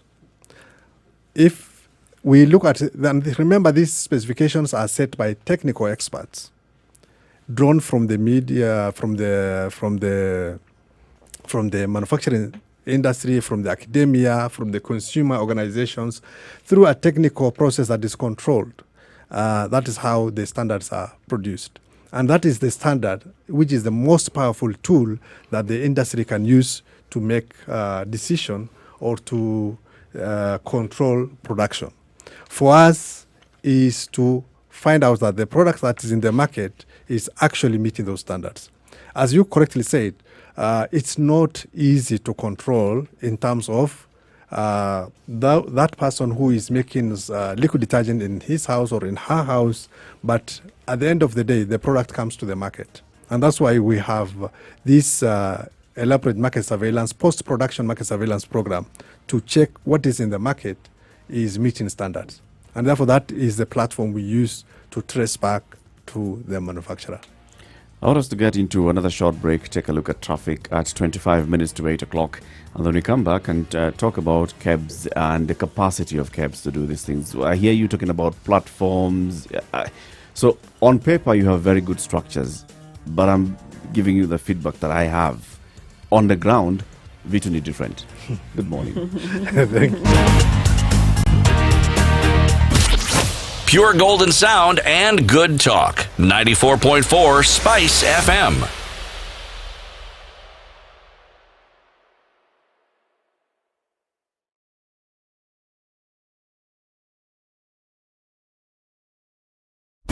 Classic soul, R&B, smooth jazz, neo soul, and nostalgic ballads. You're listening to. If there's an issue, no, not many vehicles on the roads are really around the big cities in Kenya. Looking specifically at Nairobi and then going on into Mombasa and Kisumu and even Eldoret today. Nothing really happening. It could be because police went into Eldoret yesterday and basically smashed everybody to smithereens. But all right. Beyond that, nobody's really moving today, and when they are moving in lightning and record speed, so not much for traffic today. We'll keep looking at it. Unless something out of the ordinary does happen, don't hesitate to let us know. Spice FM KE on Twitter. You know the number to call, 0719 012 600.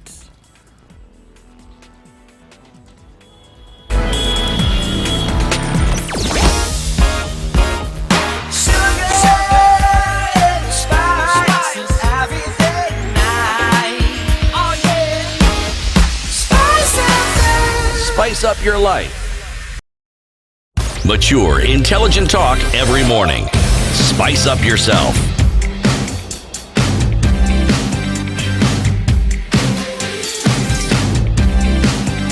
Mornings done right. 94.4.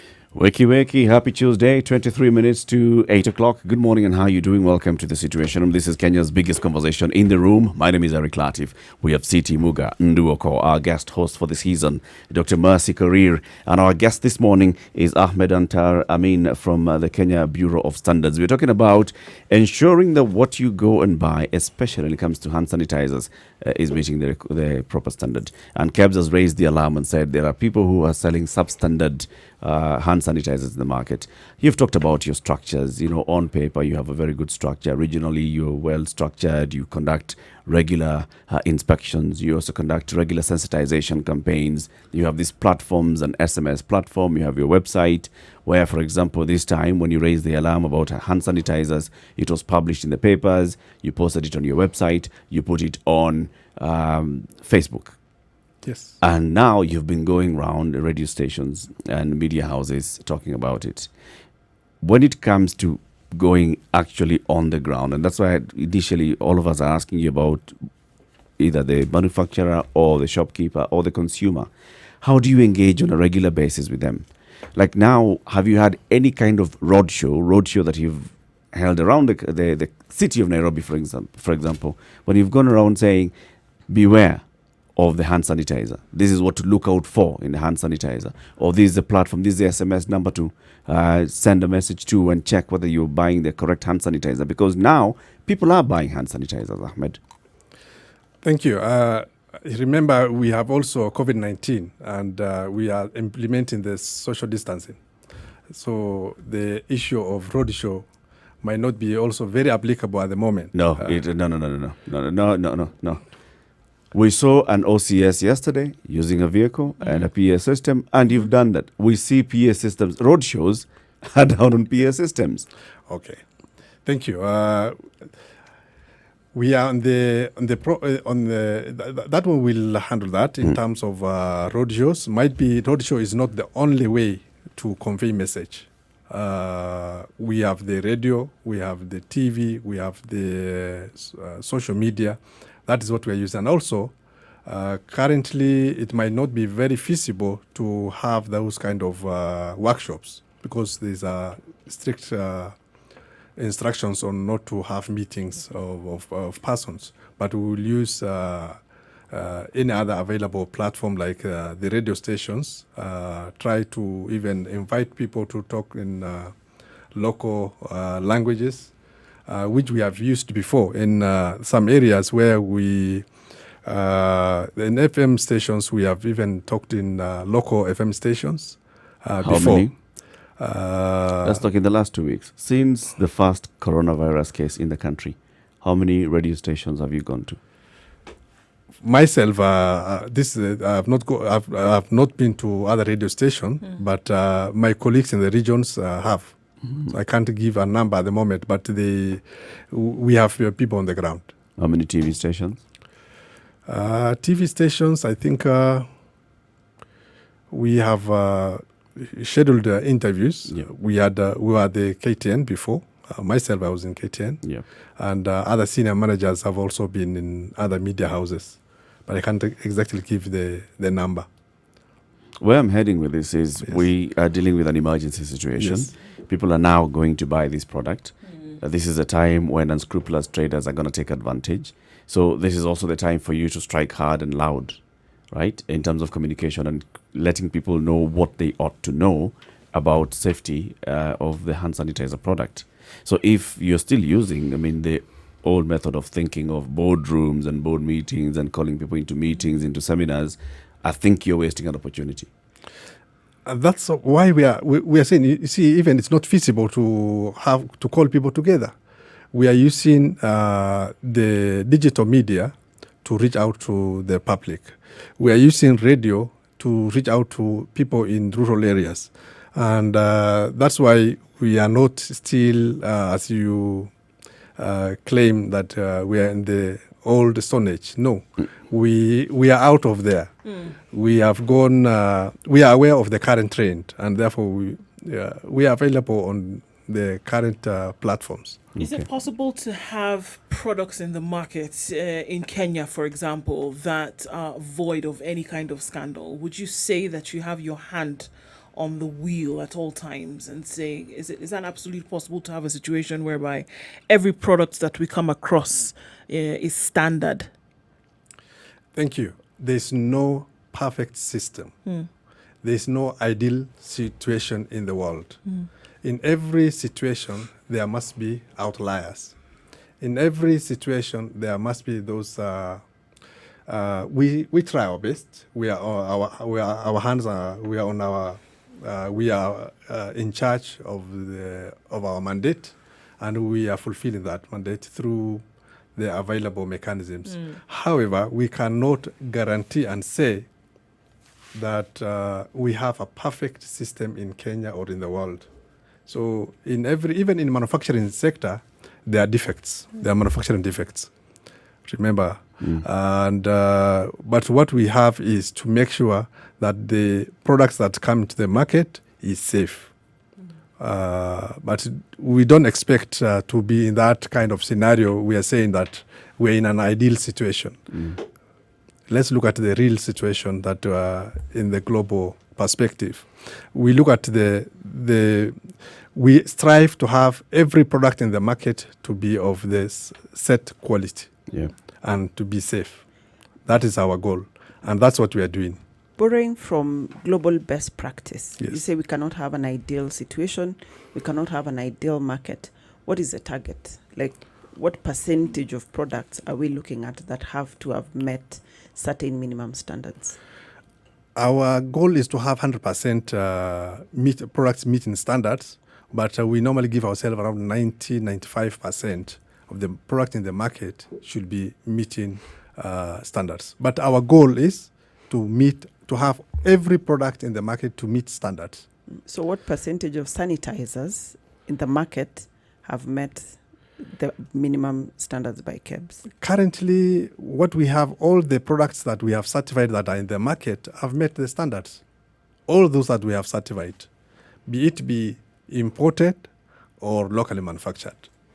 You're leaving room for products that you have not certified Yeah. to mean there are other products that have infiltrated the market. So we cannot be sure then that all the products have been certified because... I actually think that's an honest response, because if he were to claim that they've managed the situation to the capacity of 100%, that would not be true. Yes. So given the reality of the situation, an honest response at this point, I think, is also useful. Now, let's push for the 100%, shall we? Thank you. Thank you. What I'm saying is, you see, I've already said there's no perfect system. And our role is to control those people who wants to cash in on this process. And that's why we are saying that the products that we have satisfied have met the minimum requirements. And where we find products that have not gone through the due process, actions are being taken. Are you alerting the public that, for example, if you raid a place and you find product of substandard quality, are you alerting the public, if you bought this from this particular shop, please bring it back, it's of substandard quality? Thank you. We alert the public, and if you have been following us, I think all those products that were seized from the market, to be specific of the hand sanitizers, we gave public notice and informed the public that the following brands were found in the market, and they have not gone through the due process, and therefore consumer be aware of that. That kind of alert is given, and we closely work with the media. So I see you did this on Thursday. You posted it on Facebook at Thursday, 8:30 p.m. Yes. And you said, buyer beware, today we seized the following brands of hand sanitizers on sale without a valid standardization mark. Pure Magic hand sanitizer, and you listed them. And you even had pictures of that. Yes. This received 13 shares, 8 comments, and 11 likes. How would you rate that kind of reach? It's low. What kind of reach do you think you're getting when you use that? I also look at your Twitter handle, KEBS Kenya, at KEBS Kenya, and same 4 days ago, the kind of information that you're posting on Twitter, 4 days ago, 5 days ago, going into last week, you're talking about hand sanitizers and ensuring high levels of safety. That's 4 days ago. You talked about, did you know that KEBS certifies sanitizers based on some standard? And then on the same day, you said in this standard, the minimum requirements are just like what you've told us: 60% of ethanol, pH of between 6 and 8, microbial efficacy of 99.9%, and all those things. Then same day, you went on to an interview with KTN, and you were there with Michael Gitonga in KTN, and it was now also posted. After that, your board met with the minister, Betty Maina, the CS, to discuss ways of strengthening the body. That's what's been posted on KEBS. 3 days later, in need of any assistance, call this number. 2 days later, we haven't had anything since that time. Consumers will from May 1st be required to comply with the new regulation of ensuring fresh produce is tested. This is something that was published on a newspaper. You've shared it there. I'm talking about the kind of information. Why I'm being very granular about this is because it's about consumer protection. So you may do your regular checks, and you talked about even your capacity to do those checks on a high intensity basis. But if you don't get consumers aware that this is what we've done, we have banned these products from the markets, if you have this, please do not use it, could be harmful, then you're not really helping the consumer. Thank you for having me in the first place, and thank you for elaborating what we have already done. I think our role is to ensure that consumers out there are safe and they have safe products.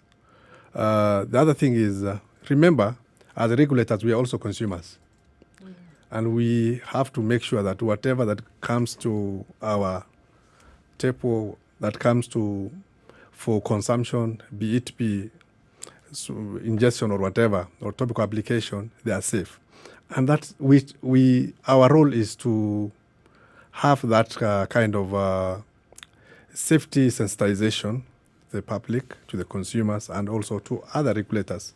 And we reach out also through the multi-agency framework, where we get even for the last 1 week since this COVID-19 issue and sanitizer issue started, we were also getting a lot of queries from the market, people walking into our offices, coming with sanitizer they either bought or they have come across. The DCI also have been bringing some things. Other multi-agency members have also been bringing those things, and we are verifying with them and ensure that we get rid of uncertified products from the market. So ours is to tell the public that be aware that they look for the certification mark, verify using the platform provided, so at least whatever they consume, whatever they buy from the supermarkets have gone through the due process. One of the things that government agencies that have to that deal with security and issues such as the one that the department that you work for are involved in are often accused. The individuals who work within, they're often accused of corruption. They are accused of taking bribes instead of enforcing the law. How does your agency deal with this from among your own? Okay, thank you. Of course, as I have said, we try our best. We don't condone corruption. And as management, we have very strict rules and guidelines for our staff not to try to get an extra penny from any illegal source. So we are strict on that. We have also, we know that is a national issue in terms of corruption prevention, and KEBS, we are not left behind in terms of taking actions to prevent corruption at the workplace. We are very strict on that. So we don't allow or condone people who try to enrich themselves through the wrong process, the wrong way. You know, your officers, as head of inspection, your officers, the ones who also go on the ground, are the ones who are constantly in contact with the traders. The manufacturers. So the ones who are most easily likely to be corrupted, right? On that basis, I mean, from that point, how do you deal with that? I mean, do you have cases like you tell us? People complain that your officers came and they were basically just shaking us down. claiming that what we have in the store is substandard and they wanted to take everything in the store so they can go and test? Thank you. Any corrupt person can use any platform to get an extra coin. But what we have done as a country and as an organization called KEPS, we have international best practice inspection protocols guided by international standards. The standard that we are using for inspection process is called ISO IEC 17020. That standard is a conformity assessment procedure that guides on how inspectors are supposed to be treated. They should not be under certain pressure in terms of financial pressure or whatever in due process. And this is the principle called the 4I principle, whereby we don't send one person to do certain activities that we feel that this person, if we send, might be compromised. And there's also that aspect where we randomly and regularly reshuffle those officers to ensure that they don't create some kind of cartel or kind of some kind of familiarity with the business community in that area. So we have that strict guidelines guided by the international best practice. So Yeah. as a consumer, so there's the part you do, but as a consumer, if I have this hand sanitizer or a product that I think should be tested to see if it conforms to any of these minimum standards that you've listed, can I bring it? Where do I bring it? And is there any financial implications to me as an individual consumer? Thank you. The first thing is we have laboratories to test these products. But once you have and you want to determine quality, you can approach us as a consumer and say, this product, I feel I want to determine quality. Then as KEPS, we can even go back and get the source from the source and test free of charge. Or otherwise, as a consumer, you can bring it and submit us privately. And we allow private samples to be submitted to our laboratories, and then you pay for the testing charges, depending on the parameter that you want to be tested. Do you want us to test the efficacy? Do you want us to test the pH? Do you want to test and say that whether it has the alcohol content? Each parameter has a specific charge when you are submitted privately. The labs are part of the national quality infrastructure to support the industry and the consumers out there. So that if you want to research on a product and you want to manufacture, the labs are available for you to even carry out those tests. And that's why we are saying you can privately submit. But remember, you might not just bring a 150 ml bottle of hand sanitizer and you want us to do testing. The sampling is scientific, and therefore there is minimum sample size that's guided by the standard. So that's why I'm saying that once you give us that product, we trace back and say, might be we can go back to the source and purchase our escapes, or we ask you to get this number of bottles for us to carry out the testing. Ahmed, thank you very much for joining us today and for answering our questions. Now, I'd like you to take like a minute or minute and a half, speak to the people, what they need to know about hand sanitizers, what kind of action they ought to take when they feel that what they have is not standard, or even when they have questions and they want to ask any question regarding what they've purchased. Thank you for having me. I would like to call the public and say that there are a number of certified hand sanitizers in the market. This is a national, COVID-19 is a global pandemic. And as guided by our president, as guided by the Minister for Health, we need to strictly follow the guidelines that have been given. We need to implement the social distancing. We need to implement, if you can work from home, work from home. But with respect to our mandate, in terms of hand sanitizers, please look for these products that have kept standardization mark logo. And under the logo, there's a standardization mark number, which is the permit number. You can send that number to SM# and then send to 20023. That is free of charge. You will get feedback that confirms whether who has manufactured that product, the date of certification, the expiry date of that permit, and then the status, whether valid or expired. The other thing is, if you are to ask, if you want to know something about a product or even a process, we have a toll-free number, 1545. Please call 1545 and you will get feedback from our officers on the ground. The other thing is, this is product quality. We have a role to play to safeguard our industries, to safeguard our consumers, and therefore, as the media, as the public, every one of us has a role to play. If you suspect a product, please call 1545, write to us, and we'll be available to investigate. Asante sana. Thank you so much. Before you leave, CT Muga will remind you of that proverb from Uganda. He who has been bitten by a snake will be afraid of a lizard. So, my brother, as you go forth, Avoid snakes. Bestow upon you. Avoid snakes or be afraid of lizards. Be afraid of lizards. the snake has been upon us for some time. Be afraid of the lizard. Thank you. We are aware of that snake, and we'll take care of that. Yeah. So the lizard is one that has legs.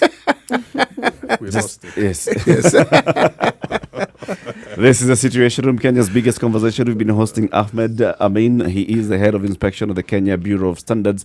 We've been talking about hand sanitizers. In the next hour, let's talk about universal health coverage and health and COVID-19. Joining us will be Dr. Andrew Mulo. He is the CEC in charge of health from Makueni County. He's in the studio. He'll be joining us shortly. It's coming up to 8 o'clock. Time for us to take a look at the empty roads and find out what empty roads are leading to what part of another empty road. Good morning. It's 8.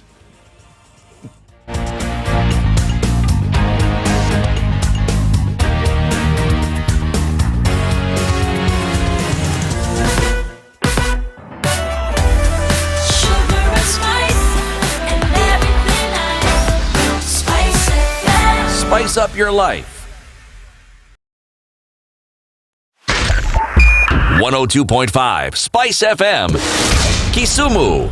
All right, yes, absolutely. Empty roads coming all the way down Mombasa Road and then Thika Road. If you want to look around the city, not much traffic wherever you look. We do know that fares are still quite hiked. So we have a number of people using the walking option this morning. Traffic updates that you'll get will show you that it's easy street from Gong Road to Langata Road, from Westlands to Thika Road, from Mombasa Road to, everywhere you look, basically no traffic, and this will be the case for a short while, for at least the next foreseeable future. Anything out of the ordinary, please do let us know. We can highlight the same. Spice FMKE on Twitter, 0719 012 600.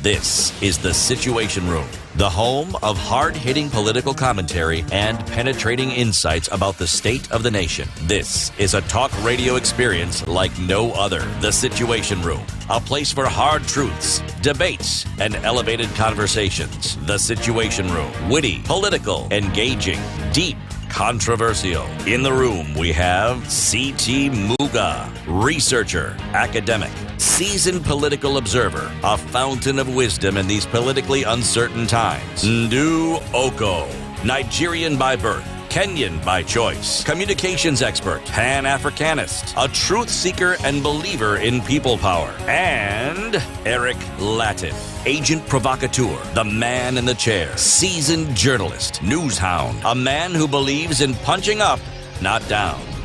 This is The Situation Room.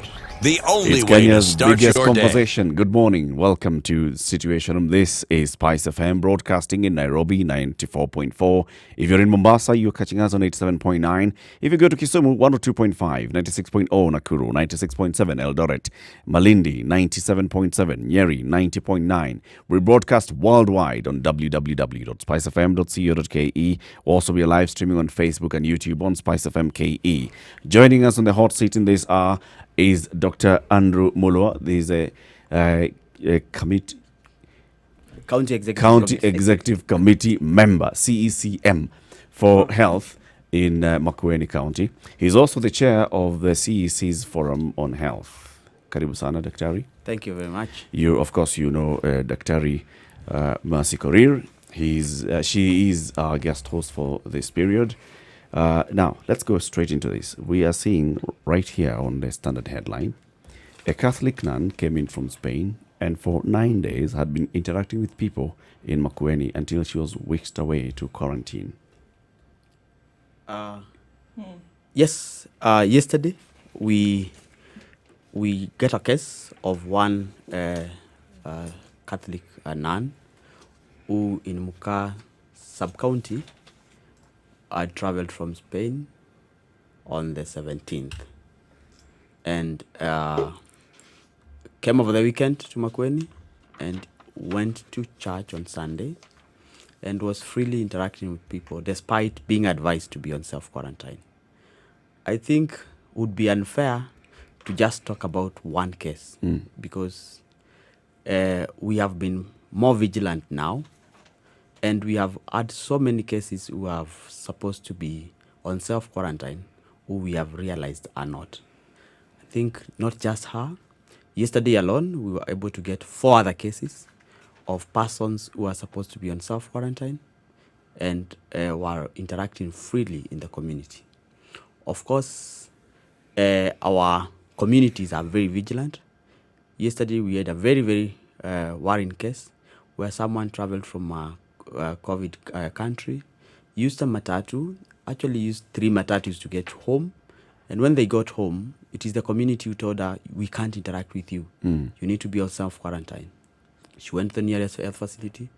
Then we instituted enforced self-quarantine in Makueni. Someone else coming from another country, same yesterday, passed through Machakos, went to greet the grandfather, passed through Emali to greet the in-laws, then went to their home. And we were able to get them, to track them, and force them into self-quarantine. You know, it is really, I'm saying this because we have as a country, have a small window of ensuring that we control this epidemic. And the way to control this epidemic is for those who are supposed to be on quarantine, whether self or mandatory, should and must be on quarantine. And that's the vigilance that we need to be on right now. When you say you enforce quarantine, what exactly do you mean? I mean, like what we are doing, because we have to be realistic on the realities that we have on the ground. That we may not have facilities for mass quarantine in Makueni in the country because we were not ready for... What do you have in Makueni? What we have in Makueni is we have isolation facilities that I would say are for case management. I wouldn't, because the logistics of quarantine are not as easy as case management. Because isolation, you are dealing with someone who is already ill, you are managing clinical case. Quarantine, someone who is well, they are basically having hotel accommodation services, which as a government, I don't think we have the luxury of having everyone put themselves. But what we have done, like for example, the cases that we have noted, working with the National Government Administration, working with the National Police Service, we have been able to enforce quarantine, including police surveillance at the homes of these persons who are supposed to do self-quarantine. We also have our public health team who are ensuring these persons are on full-time quarantine. When these people go home, they are going to a home where there are other people. Now you're telling them to self-quarantine. What exactly are you telling them? Are you telling them to go stay in a certain room that nobody else has access to? Or are you telling them, make sure you don't leave this homestead? To stay in a room that no one else has access to. And if there are toilets or facilities, it should be a room that is self-contained. Best case scenario, well aerated. In shags. In shags, that may not. But the beauty about everything, all these people that we are talking about are people of means. And therefore, having a room is not a major challenge as of now. The challenge is now the contacts. Like now, for the Catholics, for the sister that we are talking about, we are talking about 37 contacts. To quarantine this at 7th contact is a headache. Because we may not have the facilities in those households of the interactions to ensure Let me ask. full quarantine. Schools are closed in Makueni. Yes. Okay. The country. Yes, I think you know where I'm going with this, but let me continue. KMTC is closed. Do you have a university college in Makueni? Yes. Yes, we do. Do they have accommodation facilities? Yes. The question I'm actually asking is, with all these institutions closed, accommodation facilities actually do exist within every county in this country. Which is a decision that from this weekend that the government made that we're going to use public institutions. Which government? Both national and county. We have agreed that we are going to use national institutions. But before you begin and say this, we are going to use Makueni Girls, for example, as the quarantine institution, there's a lot of preparation that needs to be done. What needs to be done? You need to ensure that you have catering services, you have recall the catering staff. Recall the catering staff, talk to the administration. They had BOM, not finished the food. You know, you don't just wake up in the morning. Yeah, you don't wake up in the morning and start. And I think that is logistics. How long would that take? Because the institutions To make the exist, the decision. facility you're speaking of already exists. So Staff it's a There are logistic. beds. There's a place to cook. Okay. May not necessarily take a lot of time, but I think during times of crisis and emergency, sometimes it is when we got the first case, for example, yesterday, we actually identified a quarantine center somewhere in Muka. But by the time we moved there, we got a second, we got a third. They are so spread, we were like, which is the best situation? So as we speak this morning, we are preparing KMTC, because we have KMTCs in Makueni. We are preparing the Water Technical Training College to be quarantine facilities, which is within 24 hours. So if we get another case today, we would behave differently. Right. And also remember, how do you move this patient from the point that someone from the point that you I don't want to call them patients, from the point that you identify them, Patients. they are not patients already. Yes. Just suspected. They are just Suspected. Suspected case. So, but how do you move them? You need an ambulance. You need The masks and the you need protection. PPEs. So you need a lot of And preparation. all of these things that you're talking about, aren't they elements of planning? Because by the time a county tells us that they are ready, because this is the message that we got last week, Not last week, the week before last, that we were counties, told that counties. counties generally were ready for this. Now, the things that you're speaking of now, because you just said we would behave differently with every case. That's what you just said. To me, it sounds like something that you need to kind of have the same kind of behavior with every case, that you are aware of what is necessary. Anytime a new case pops up, this is the method that we are going to Sound use. like you're waiting to cross a bridge. Yeah, so it sounds like we're going to wait for And the the next flood case is and then we're going to already do upon something you. different. So all the things you're talking about seems that things that should have gone into planning by the time we were told the counties were ready. One, first, from where I sit, the first preparation that I had to make sure is to make sure that the healthcare system is ready. Healthcare system readiness means the healthcare workers are well trained, have the right materials, have the right equipment to first guarantee them safety. Number two, they have the capacity, the knowledge to manage a case if one appears. As this, because this is a rapidly evolving situation, as things evolve, because in our wildest imagination, during our preparation, our thinking was never that we would have cases of failure to self-quarantine. So we were thinking we would get cases, we would have someone, we would have cases. So in terms of people failing to do self-quarantine, because at some point, even I think in the whole country, people were just entering, not signing, just advised do self-quarantine. We got somewhere that we had to change the decision and say we probably need to commit everyone who is coming to this country to sign a form that they are going to commit for self-quarantine. So it is a rapidly evolving situation. I would want to imagine most of people who travel abroad are fairly people who have some knowledge. You'd be surprised, but yeah. okay. So can we ask that question then? What do you think is the problem? You said failure of people to self-quarantine. Why do you think that is?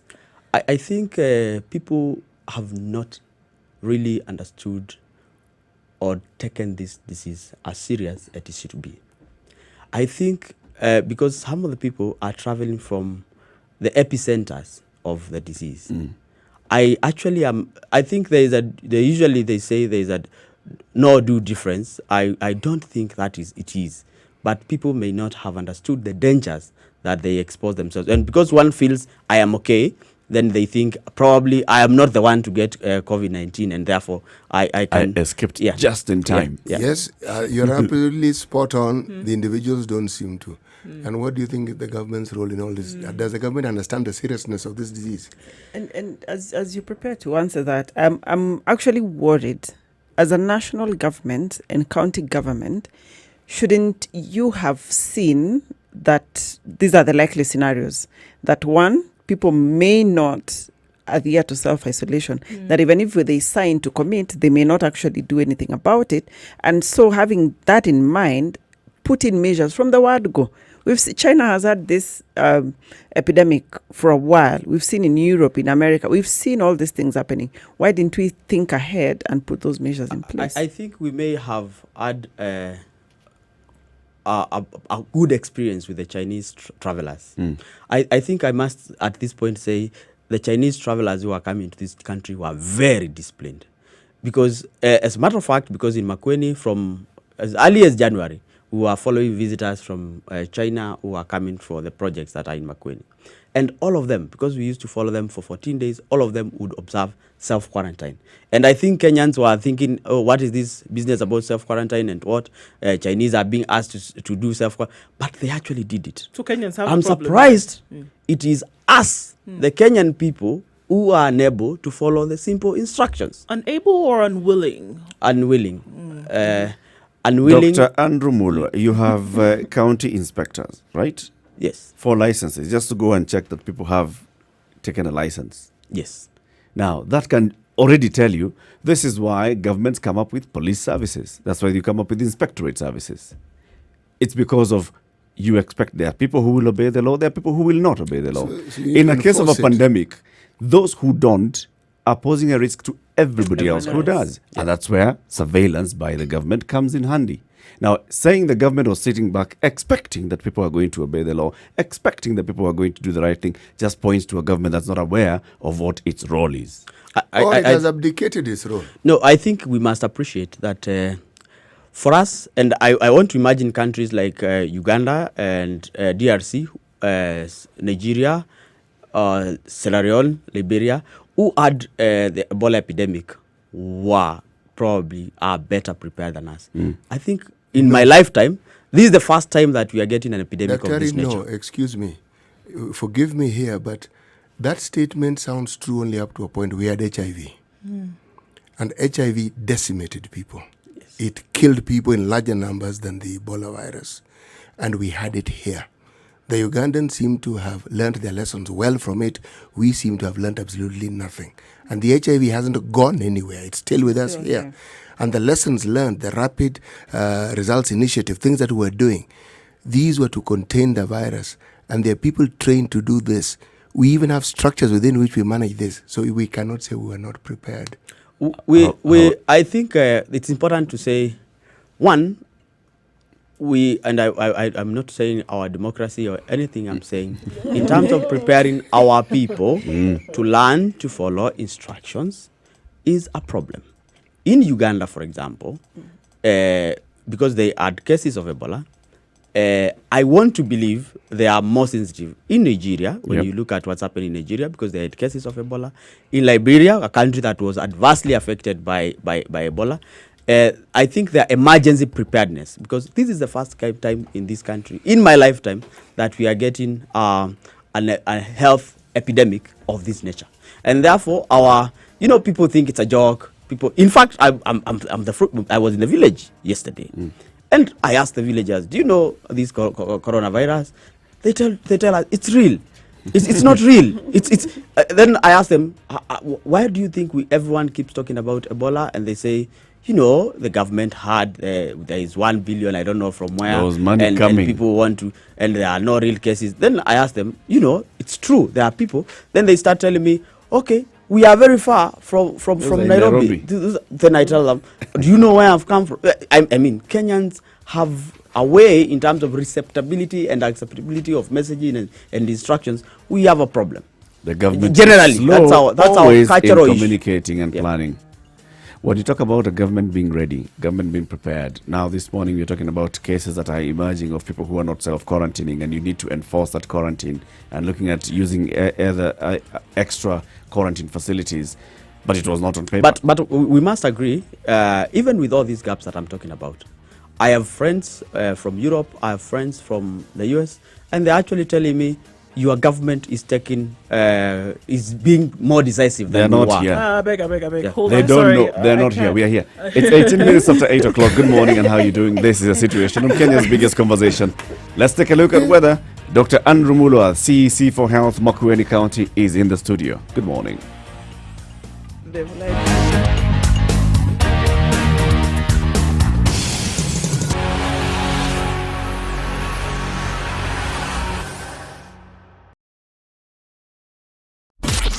Pure golden sound and good talk. 94.4 Spice FM. We're looking at mostly cloudy conditions in Nairobi this morning at 18 degrees, a chance of rain in the afternoon, and getting up to highs of 27 today.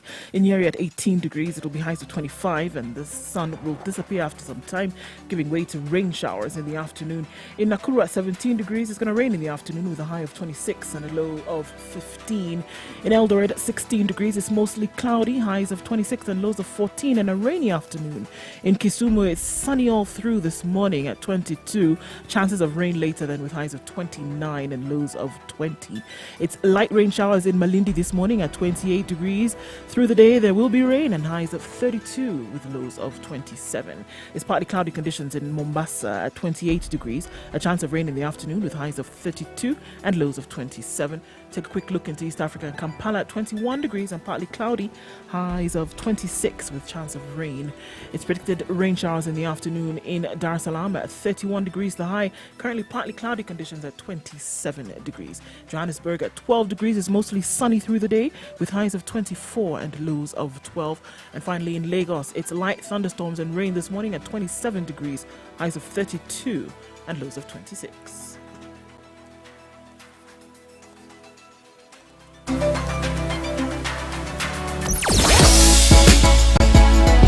Sugar and spice and everything nice. Spice FM. Spice up your life. Mature, intelligent talk every morning. Spice up yourself.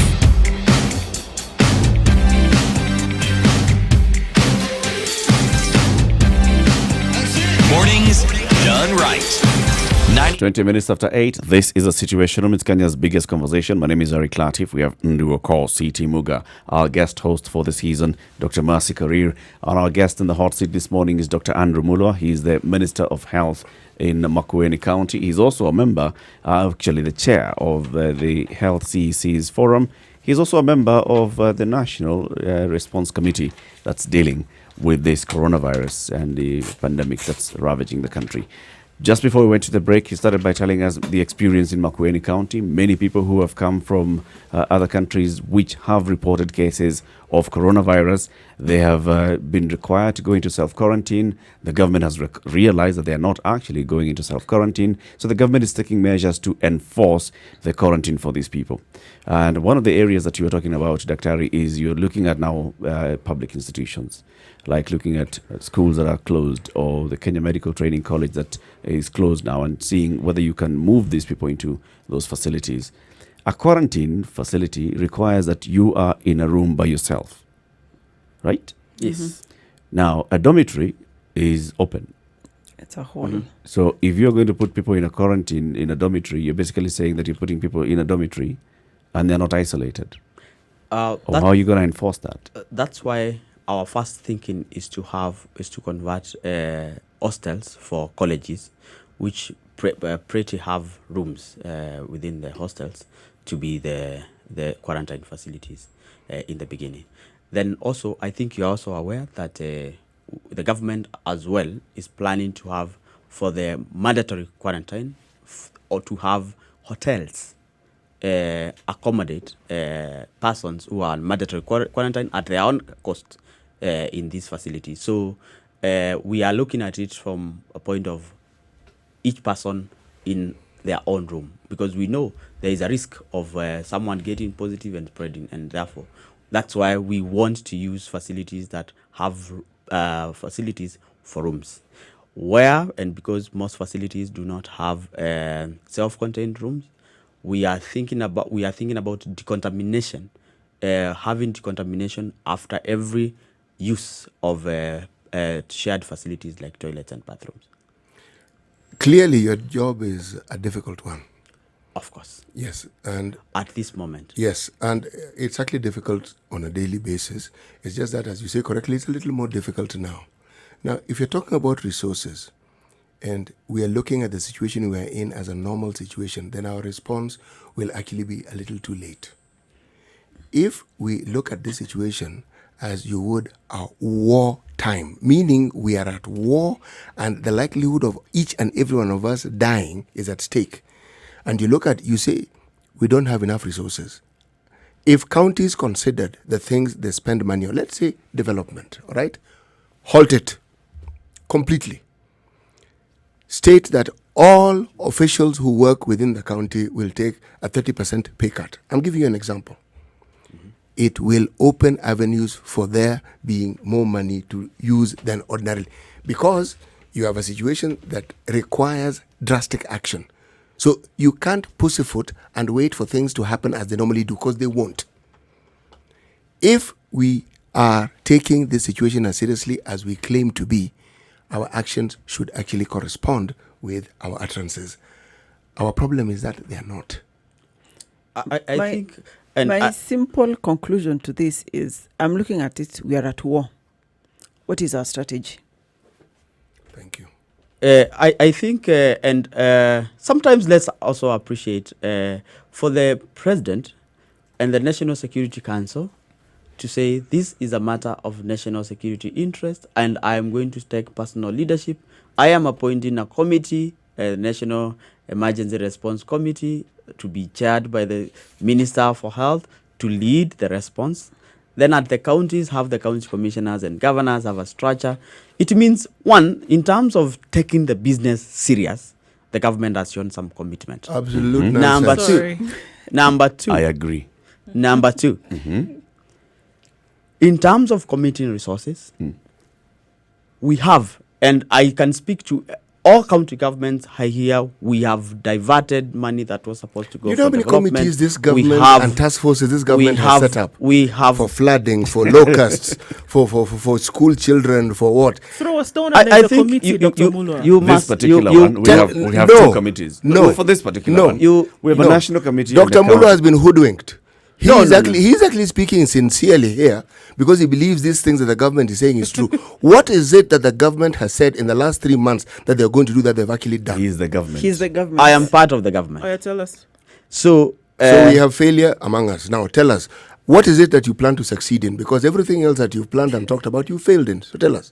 These things that you I succeeded think in as a just government. 1 week ago, Kenyans were saying maybe the government is being overreactive. We should not have closed schools. We should not have done these measures.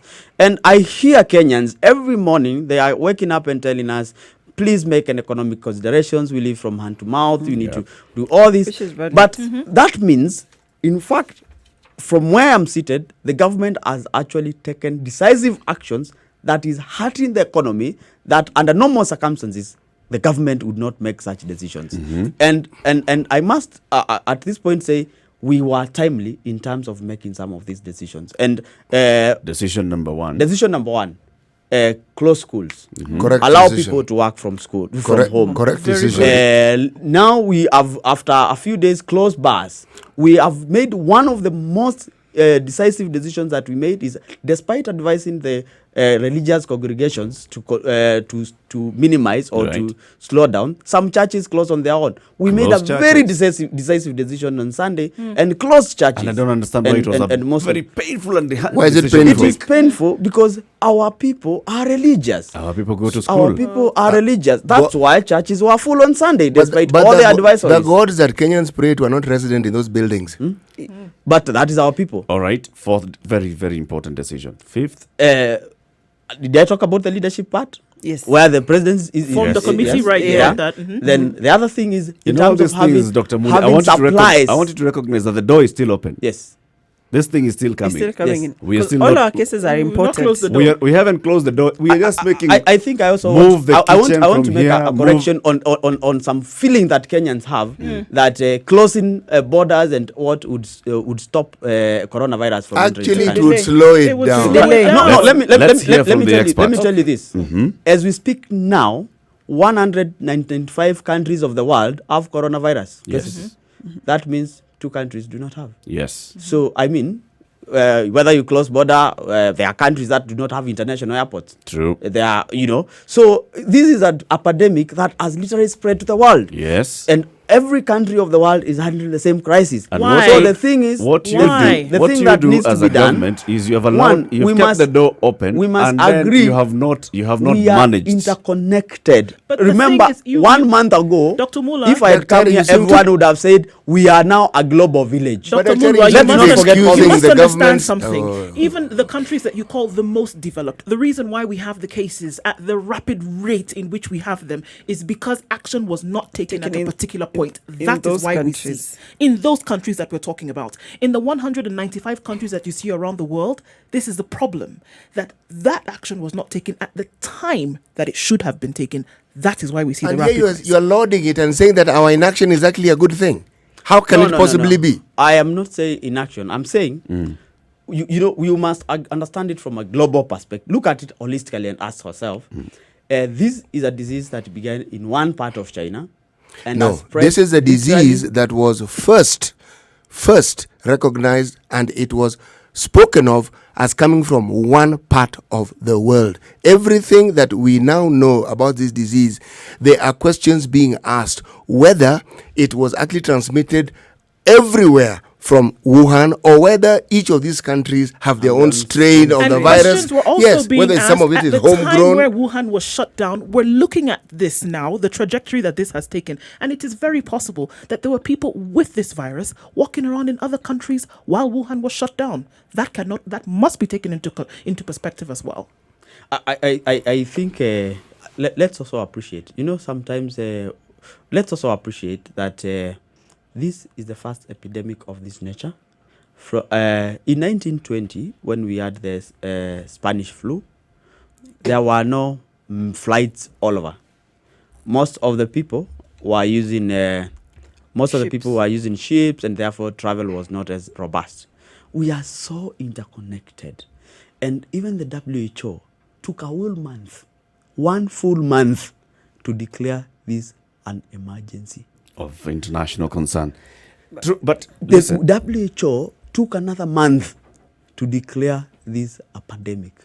So even as you think about Kenya, remember this is we do not have understand experience. all these things, We do not Dr. have the Mulwa. advantage of a learning curve. It's from not an where I excuse. stand, I've supported all those things that we folded fingers counting. Good.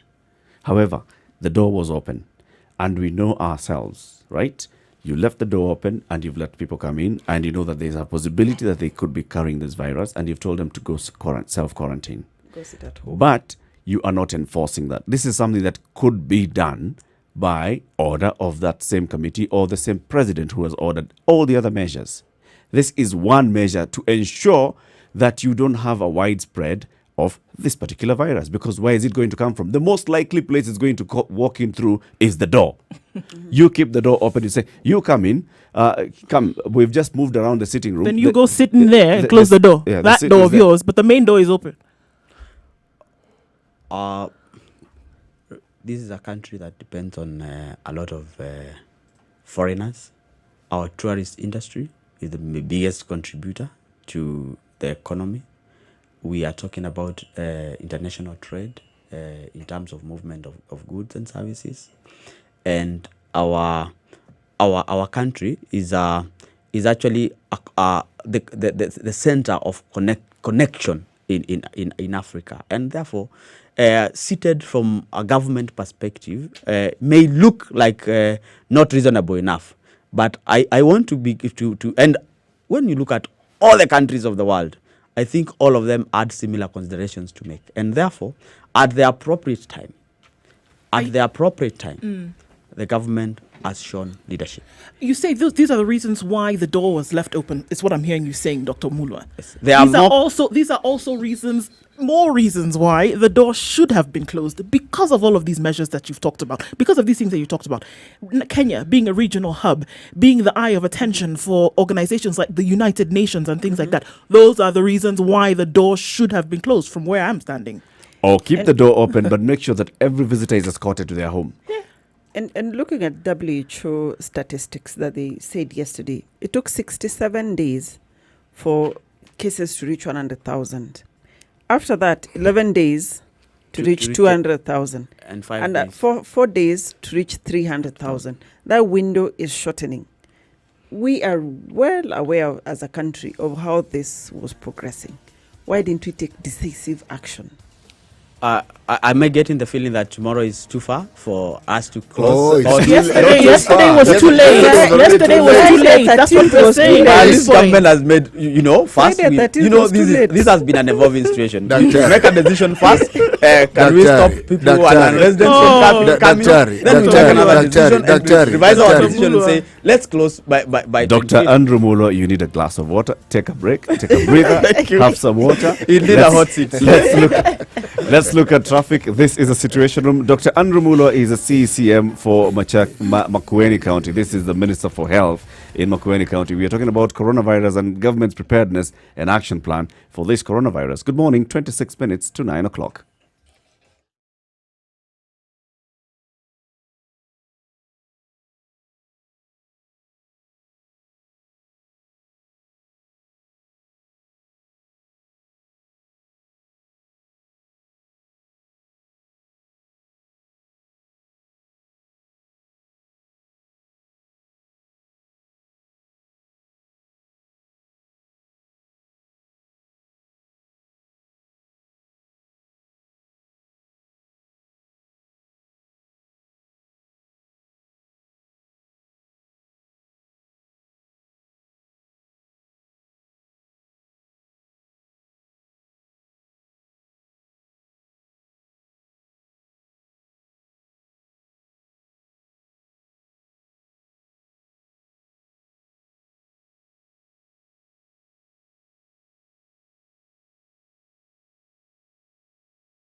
Nothing, no thing on Mombasa Road. It's clear all through where we had terrible accidents yesterday. It is moving very, very well getting into the city centre.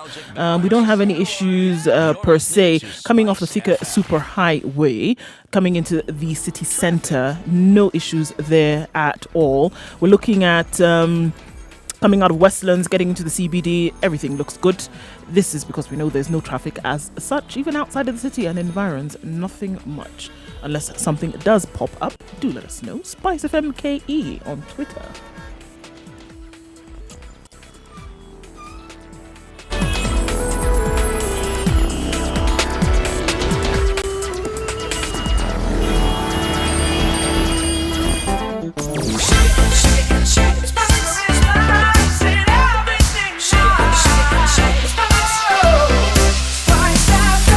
Spice up your life. Mature, intelligent talk every morning. Spice up yourself.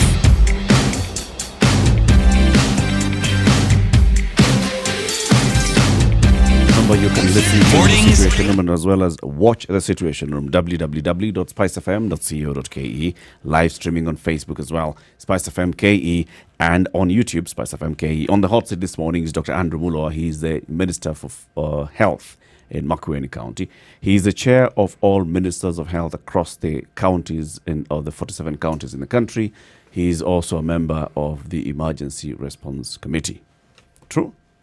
Task And all those? Task Task force. force. Task force. Sorry, Task we force. sometimes get It's it a- wrong between We task force, confuse committees, there's so task many. forces. There's so Commission. many. We're not really sure which is which. Commission, yes. Each have their own role. Okay. But actually, let me ask a question. Do I understand you to be saying we should be grateful to the government for having taken decisive steps? If you must, but I think the government has done well from my perspective in terms of. Define well I just mentioned. and give me examples of well. I've just mentioned. We The counted various- city. The government established a committee and a task yes. force. The Then government- leadership. we have trained healthcare workers on case management. We have trained surveillance officers on surveillance. We No, have done just hold it communication. there. We have done. Just hold it there. We have health workers from across the country, and including the Doctors' Union, saying that their health workers are not prepared, that their members are not prepared. They don't even have PPEs, the personal protective equipment, to be able to stay on the front line of this thing. So when you're listing those things, Yes. I will clarify this to the best that I can. That one, we must acknowledge that this is a new disease, and we can't have all the possibly like 300,000 healthcare workers trained in one day, and therefore, And why but not? in every county, How many And do we why have? not? because this is a new disease, and to reach to 300,000 people, taking 2 days off every day, it cannot happen. But Clearly, your strategy the is reality wrong. is You're assuming that the same team is going around teaching no, everyone. no. Let me explain what's happening. In December, we get first cases in Wuhan. We sensitize our healthcare workers. I remember the first memo circular that we wrote about COVID was in January 5th or thereabout. Then we move sensitizing the healthcare workers. It's a new disease, and this is how it presents. These are the symptoms. It is, at that time, no one thinks it's coming as soon as it came. Then we start seeing the trends in the world, and we start training emergency response teams so that every county has an emergency response team. We start isolating isolation rooms where we have case management, people on case management. People are able to take samples. And when People did are this- able to when manage did this take effect? the trainings. Yes, and when I'm did talking these about isolation you- wards actually become a reality? I'm talking about 2-3 weeks ago. Okay. Yeah. So we train. So what is happening? Like where I come from in Makueni, I have sensitized all the healthcare workers in terms of knowing what to do, what not to do, case detection. So we have PPEs so that our nurses, because the first case may not necessarily come where there is a doctor. It may come in the most rural facility. Yep. So our nurses are aware. If you manage to train have- all your people, why have other counties not been able to do what you've done? There are two levels of training. There's a difference between the training on case detection, which is very simple. The nurse in the dispensary will be able to, one, they are protected themselves. So they have masks as they see all clients, so that if they think a client is a case, they give the client a mask, then isolate the patient. Call, because we have response teams in every sub-county. Call, then say, here I have a case, and we have the response team, which has the clinical officers, which has doctors, which has nurses, I understand. which is able now to This go thing and that respond you're and move this explaining, patient why in. has it not been cascaded to all the counties? From where I am seated, all counties have such teams. You have been informed or you know? I know all counties have such teams. Okay. As late as last week, at least as of Friday last week, every county has such teams. Okay, it's interesting because on Friday specifically, in the papers, in the dailies, and I think Dr. Correa and I looked at this particular article where we had the Council of Governors himself, Yep. the chairman of the Council of Governors himself, saying that counties were not ready. They are not ready. And there's a whole list. There's a whole list of what they do not have. Some lacking training, others lacking equipment like PPEs, others even- lacking sensitization, even the others isolation lacking rooms. quarantine facilities and isolation centers. This is what we have been told. And I can understand, Dr. Muller, that you would want to tell us that everything is all right. No. But in this case, I it wouldn't really sit is here and not. say everything is okay. I'm saying there is something on the ground. And that is the message that I'm saying. That, last week we had lab Monday. We had across the country for 7 counties sample collection. I can bet every county had someone who is trained on sample collection. So therefore, number 2, every county has a clinician who is trained. And this training was cascaded. Like where I come from, I have already trained 80 people, 80 who are responders, fast responders, who are able, after the isolation of patient, who are able to go and handle. And more trainings are ongoing as we speak now in Makueni. Trainings are ongoing this minute. Tomorrow there will be trainings until we reach the 1,700 healthcare workers. So until that point, trainings will continue. It's ongoing. But we must start from the team that we say, for now, we can have team approach. Yeah. Then as we go down, then we will make everyone be able to be comfortable to manage this case. As we speak now in Makueni, we have suspected cases. They are being managed. PPEs, we may not have enough because remember, even in all over the world, we have global shortage of PPEs. Because this disease is affecting China, is our major manufacturer of some of these medical devices and equipment, and therefore withdrawing. And India, I am told, they put an embargo on all exportation of this. So we are expecting, we are going to expect some undersupply. So you will find situations where we have the resources, but we do not have the materials that we require. We may not have the PPEs to handle 1,000 cases. But we have PPEs to handle 10 cases in Makueni. I would want to have PPEs to handle 5,000 cases. But I already have to handle 110, That's the preparation that I'm saying. So we are not ready, and Council of Governors is saying we are not ready because we project we may get 1,000 cases. And the materials and the capacity that we have is to manage 20 cases, Is that for example. not the correct thinking? Because this disease, by its very existence, seems to increase exponentially. Yes. While that is the right decision, we are not stopped at any point saying now we are comfortable, we only have materials for 20. But if we So get the the logic first for case, saying we we're not will ready manage is it. to say that if we we are get the still second doing case, this. we will manage it. By the time we get the 5th case, we will have materials Then for stop 300. saying you are ready. Tell us the truth and say we are in the process of I think continuing it's with a our question preparedness. of saying, it's a question of saying, I have enough meal for the year, or I have enough meal for the month. So, I mean, who in their house has enough meals for the year? But we all have enough for maybe a week. We 2 are weeks. going by the statements that we have heard coming from the So, government. so would Not- you like, for example, if I have let me use food because that is what people associate with. So when we are saying I'm food secure. Does it mean you have food for the whole year, or it means you have enough to last up to give you a certain time that you can prepare to get another supply? I think when we say we are ready, when I say we are ready, I mean that we are not ready to handle an exponential at the peak. If we get a peak within a week, we are not ready.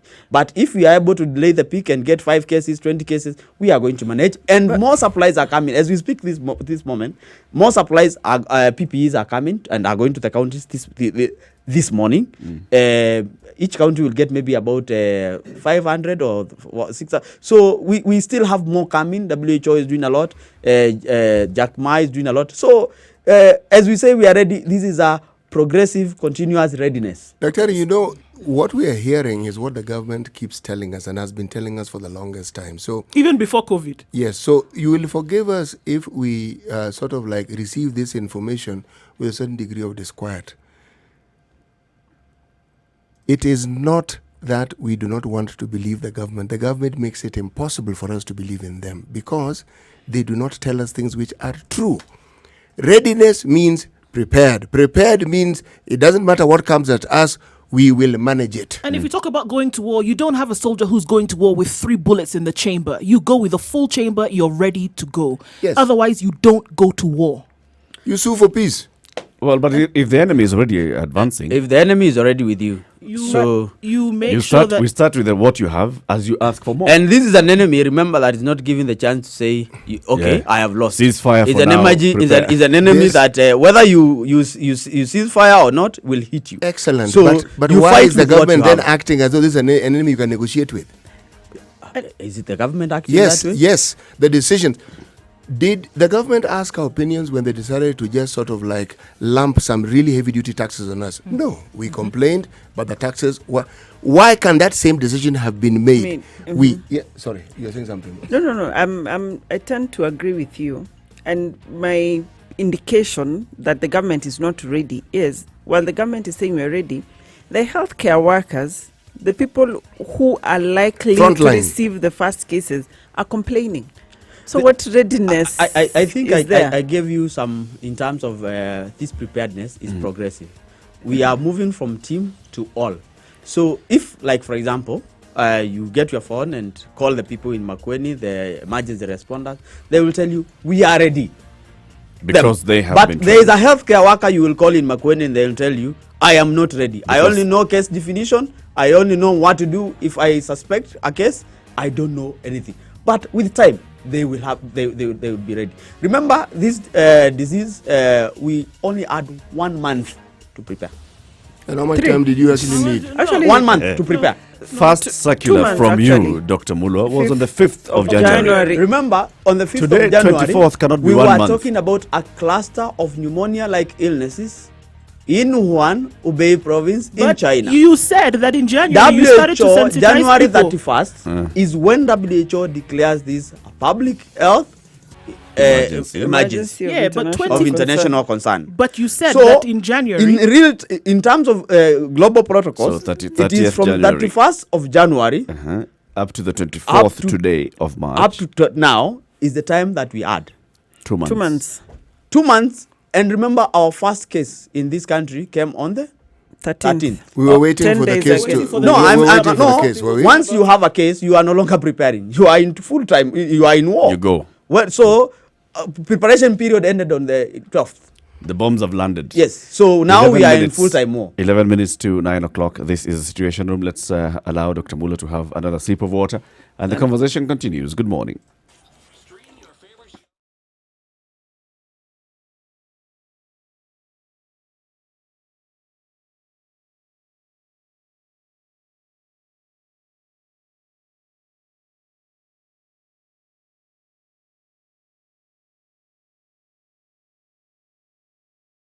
Stream your favorite show on Spice FM, live online. Spice FM. Spice up your life.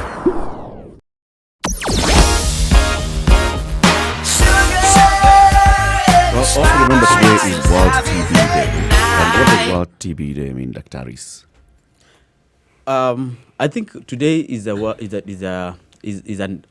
that the WHO has set for awareness on TB globally, and one, we celebrate the milestones that we have done in terms of fighting the TB epidemic, and also look at the new strategies that we are going to employ globally to combat spread of TB. I think TB is one of the killer diseases, infectious illnesses that we continue to grapple with, and I do not have my statistics here right, but I think TB contributes to over 100,000 deaths, new infections in this country. In Kenya alone. In Kenya alone. Globally, TB causes 1.5 million deaths.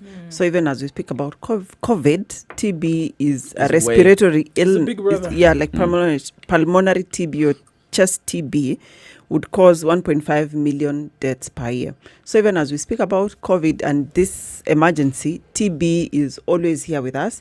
And I've talked to healthcare workers who, people come coughing with a fever, they're afraid this could be COVID, they end up diagnosing TB. So it is still here with us today. And as CT said yesterday, we have a long list of things that ail us. TB is there and it is here every day. And actually, the statistics show that many people are walking around, like in Kenya, and they don't know that they have TB.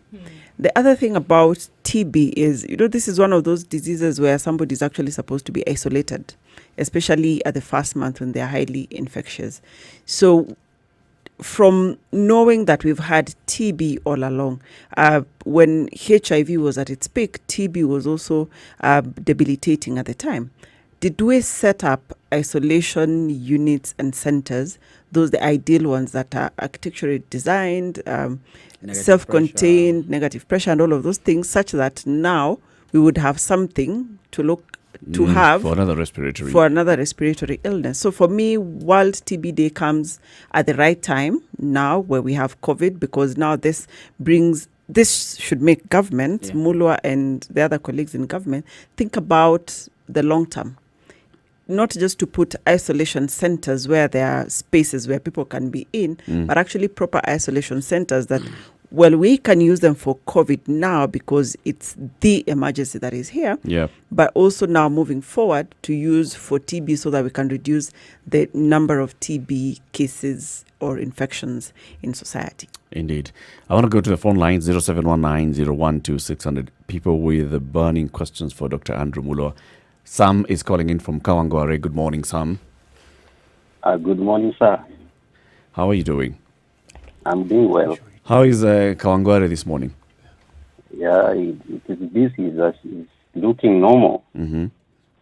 Yeah, but I think we as the country, we are not prepared for this. Mm-hmm. Right? Right. Dr. Mulwa, you can hear him? Yes. We are not prepared simply because, for example, if I may ask,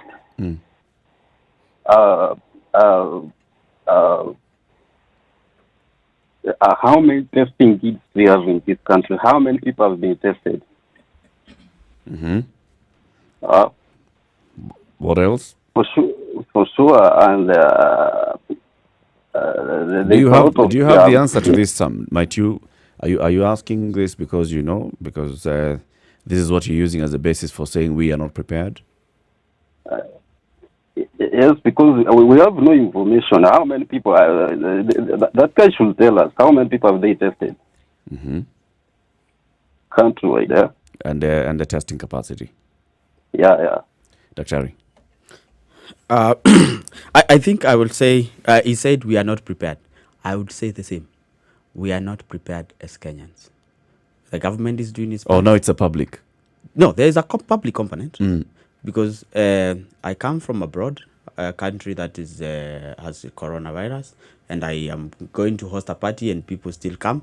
Last weekend I was in the village and there were several barrios, and I looked like a mad person telling everyone, don't attend barrio, don't attend this. So that means first, as a community, we are not ready. I heard the caller say, Kawangware, things are as usual. So business is as usual. And it's many parts of the country. That is one part of readiness that we are not, because we must have the community readiness, we must have the facility readiness, we must have surveillance readiness, we must have communication readiness, we must have leadership readiness. There are, of those that I've mentioned, there are components of those readiness that we have done well, but the community readiness is very far. One, I want to appreciate even the people of Kenya, especially where I come from in Makueni. You can't walk into any shop without washing your hands with soap and water. So Makueni is ready. So no, we are not. Communities are Awareness. starting. The case from the US yesterday, it is the community who told us, you can't interact with us. You can't. You are from abroad. You can't. That is readiness in the community. And that is the vigilance that we want the community to have so that we are able to combat this. In terms of test kits and testing, the approach that we are using is high index, have interacted contact with person, self-quarantine. Quarantine. Now it's no longer self-quarantine. Once you develop symptoms, you test. And for simple reasons. We do not have enough test kits, not in Kenya, but in the world.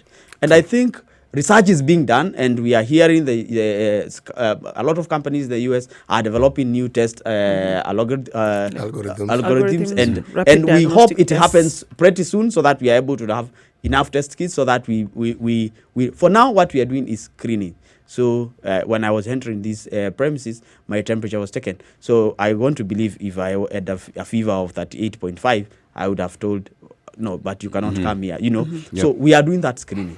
Remember, fever is the easiest of the symptoms to catch, but it may not always be I will have fever to have COVID-19. And therefore, it's just one parameter that you are measuring. So we are not, at the time being, we are not able to test everyone who suspects they have COVID-19. And let's have another caller before we go into the next one. The next caller here is Otieno. Otieno calling in from Nairobi. Good morning, Otieno. Yes, from Nairobi, of course. I think Dr. Mulwa should be Joseph Goebbels of Kenya, because he should what? Joseph Goebbels. Joseph Goebbels of Kenya. Right.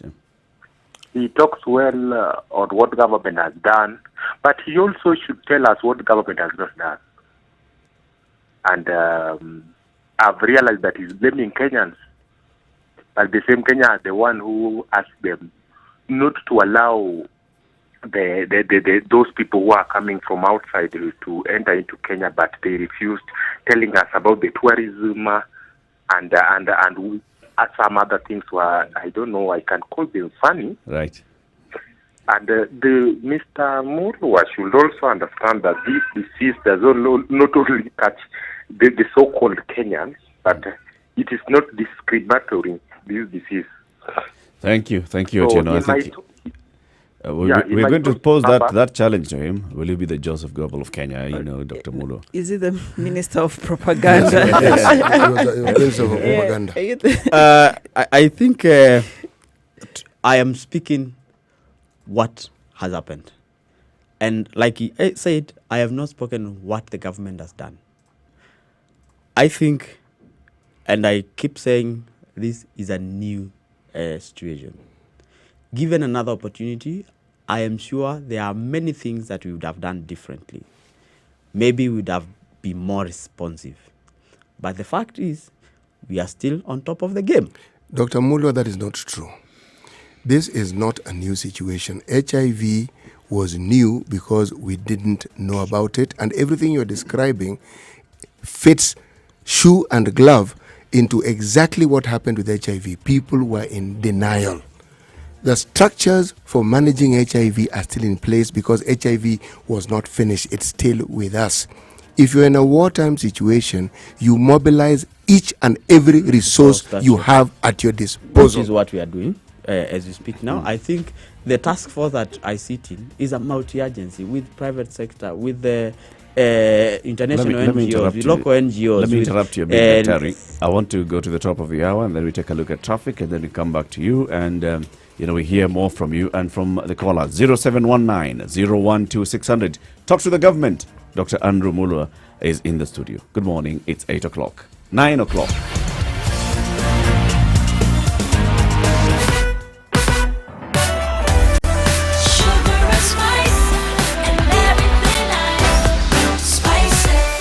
Spice up your life. 94.4 Spice FM, Nairobi. Traffic. Not much issues. Looking specifically at Thika Road today, trying to get into the city centre. A little bit of a hold up right around the Bagani underpass, but that opens up into its, easy street. Kiambu Road is very clear all the way right, and then joining with the Thika Superhighway. What's the situation on Gong Road? Absolutely no situation. You'll make it into the CBD in about 7 minutes. And yes, people have counted this morning. Spice FM KE is how you can reach us if you need to tell us about what you see in your neck of the woods, or in this case, don't see. Give us a call on 0719 012 600.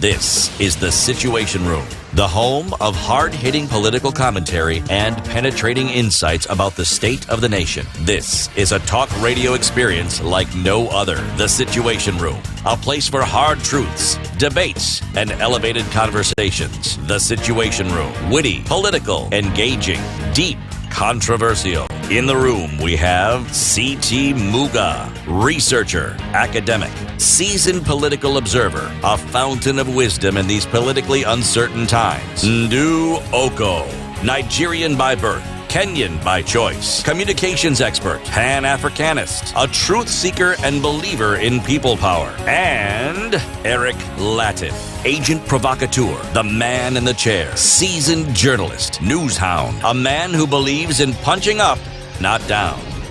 This is the Situation Room.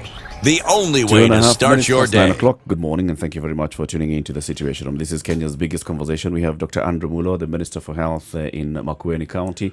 He's also a member of the National Emergency Response Task Force. He's also the chair of all the ministers of health across the country. Well, apart from Mutahi Kagwe, all the others in the counties, he is the chair. And he's here with us today. We're discussing COVID-19 preparedness across the country. We have seen measures being implemented now since the announcement on Sunday by the government that you're no longer going to have self-quarantine. It's going to be government-mandated quarantine. Yesterday, we saw some issues. People were arriving at the JKIA and were being told, now you need to go into self-quarantine or into quarantine facilities. Those quarantine facilities are either hotels or government institutions. We have one Kenyan who reached out to us yesterday because she really suffered. Her name is withheld. So for purposes of this conversation, we're going to call her Sophia. Good morning, Sophia. Good morning to you, Eric. Thank you very much for talking to us in the Situation Room. This is, you have C.T. Muga in the studio, Ndu Oko, Dr. Mercy Korir, and Dr. Andrew Mulo. He is the CEC for Makueni County for Health. Okay. So you have spent your night, as I understand, at the Kenya School of Government. Yes, I have. And this is after having arrived to the country yesterday. Yes, I got into the country yesterday at 11 a.m. So just take us through that experience from 11 a.m. to this morning. What's happened to you? So I came from Dubai with a KQ flight that got into the country at around 11:30. Then we were kept at the airport for quite a while. Then we were told that our temperatures would be taken, which happened. The people who had the normal temperature were allowed to go through to the next stop, where we had to wait before passport control for the next instructions. It took us about an hour to be allowed to go through passport control. Then when we were told that they were ready to take us away, there were NYS buses waiting outside. So we were separated into two buses. One bus was carrying the luggage. We were not sure where we were going as we got into the buses, and the cops, the policemen who were handling us, did not have instructions. They just said they have been advised by the Ministry of Health and the other people in charge to take us somewhere. So we got on the road. We took about 2-3 hours trying to get somewhere. So later, when we tried to confirm, they said we were coming to the Kenya School of Government because the Boma Hotel was not an option anymore. So we got here around 4. We were outside. We were not allocated rooms. People were agitated. We found another group that had been here since 7 in the morning. That was 4 o'clock then. So we were trying to find answers, and the only time we got somebody to talk to us and tell us if they actually have a plan for us was around 6 o'clock. Yeah, 5:30, 6 o'clock. When the nurses, I guess somebody from the CEO for Nursing Council and this gentleman who is in charge of Kenya School of Government came to talk to us. So they gave us a form to sign, told us everything is okay, government is going to take care of this. And then they gave us a form that was indicated there that we're supposed to pay $40 per night to be accommodated here. Now, that is the problem now. Because was this the first time that you were learning about having to pay for this accommodation? We learned about it while signing the form, actually. When we were addressed, we were not informed about any cost. When we came from the airport, we were not asked if we were comfortable with the said cost. Right. Yes. So this is $4,000 per night, and how long are you expected to stay? $40. $40 per night, and how long are you expected to be there? 14 days, the standard 14 days. Right. Yes. So $560, 56,000 shillings. Is it- We haven't even attempted to do the math because it's unrealistic. So what happened? Did you fill out the form? Did you sign? Oh, when we learned about that while signing the form, because it had only been indicated there by pen, it was not printed that we should pay. Somebody had indicated there that $40 per night is the payment. So we asked about it, and then said, of course, you're supposed to pay this amount. So we agitated, and the lady there, the CEO for Kenya Nursing Council, says that she called the PS for a minute. Then she came back and told, and the Director General for Kenya School of Government said that we should pay $20 per night. Okay. Okay. 50% off, just like that. In a space of 5 minutes, Right. he had decided that we should pay 50%. So still, we're not okay paying that money. So we stayed outside at around 7:30. That's when they started begging people to go to take the rooms. So some people who were tired, some were sick, just gave up and went into the rooms because they were promised that this would be addressed today. But they still have to pay the money for the night. Right. That is 2,000. Yeah, 2,000 Kenya shillings approximately. Did you sign this yourself, Sophia? I did not sign So what because happened? I was not assured that the night I am not okay paying that money. First of all, because I feel we're being extorted by our own government. There are about 12 people here who have spent the night outside with me.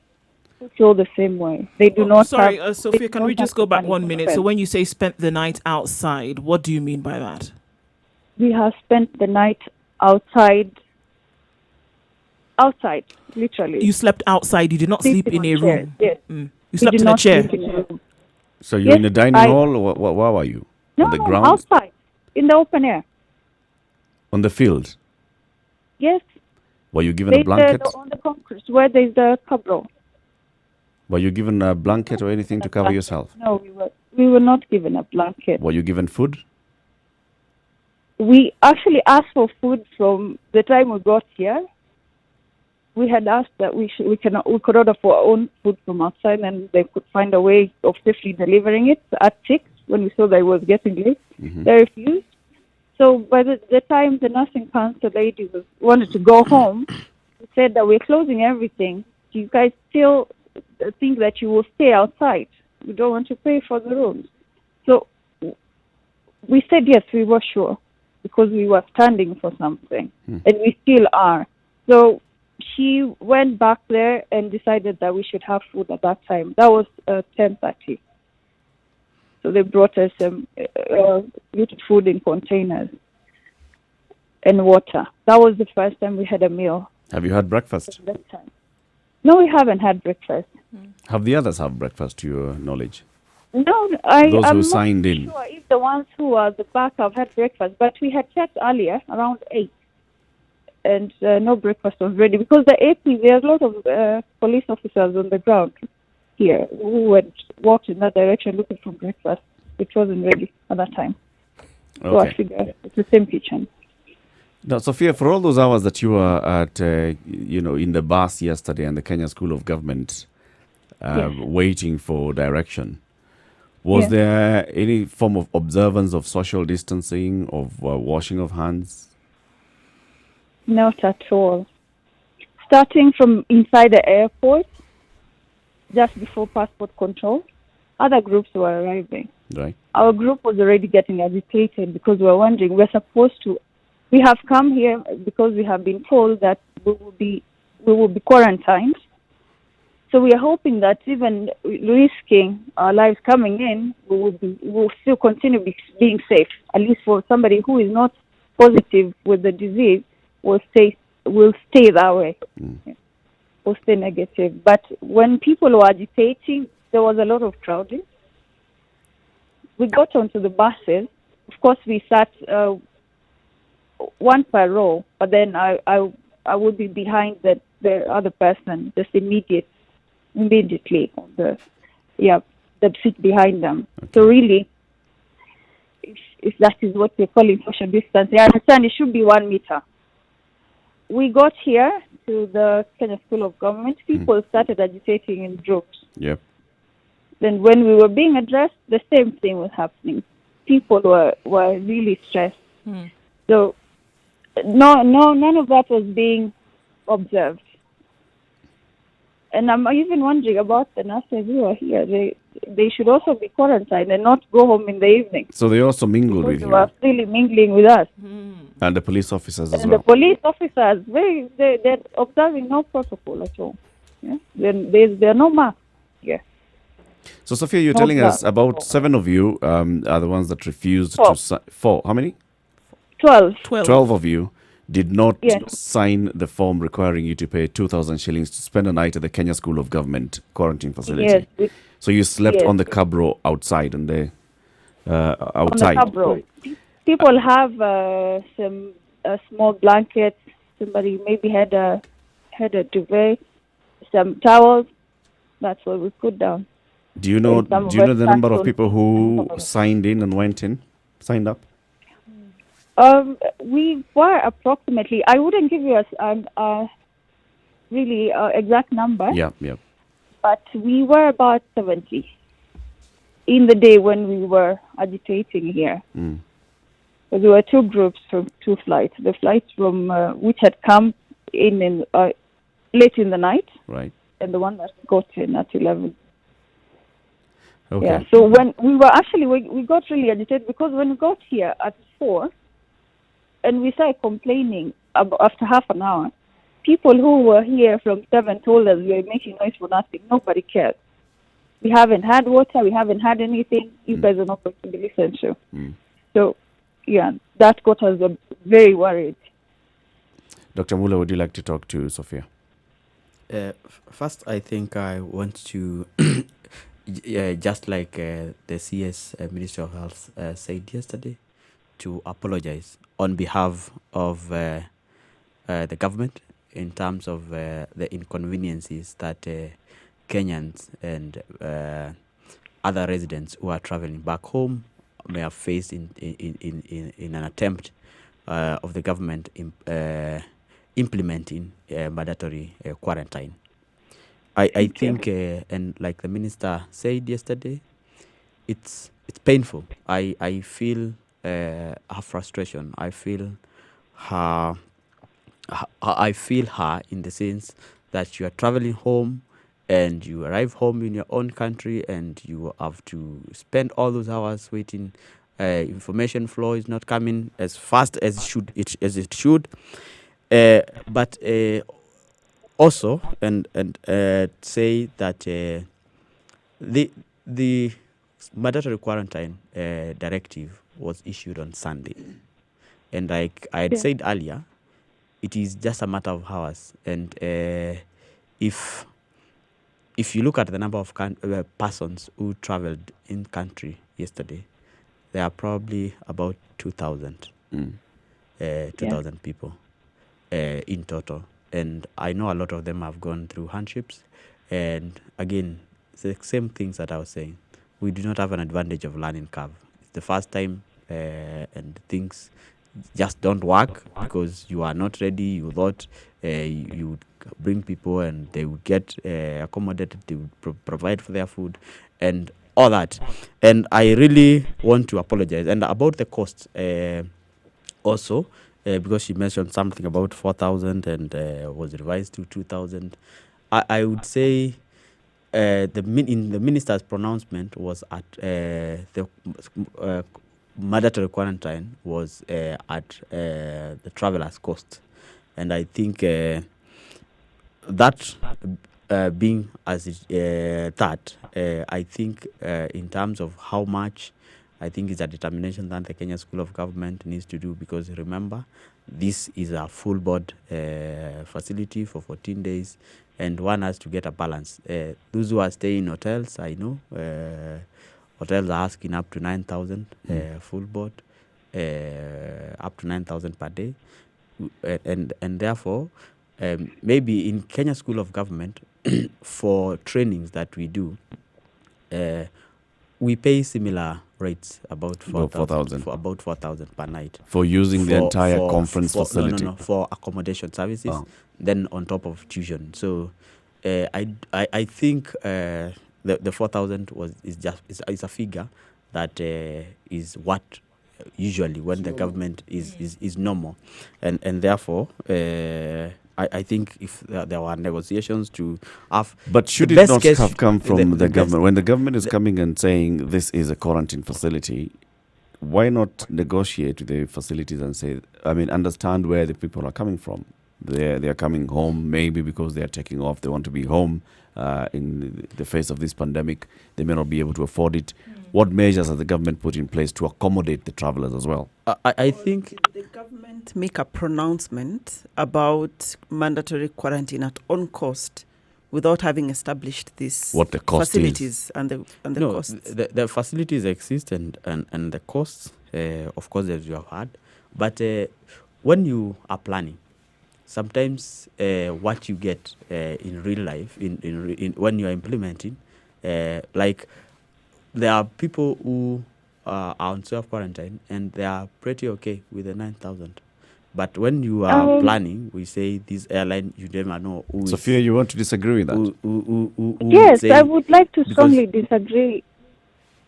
Well, I'm sorry I didn't get the name of the person. Dr. Mulwa. Right Dr. Mulwa. But, Dr. I'm sorry, but you sound really out of touch with the Monanchi. Why? You're talking of government catering for activities that you choose to participate in. This is a pandemic.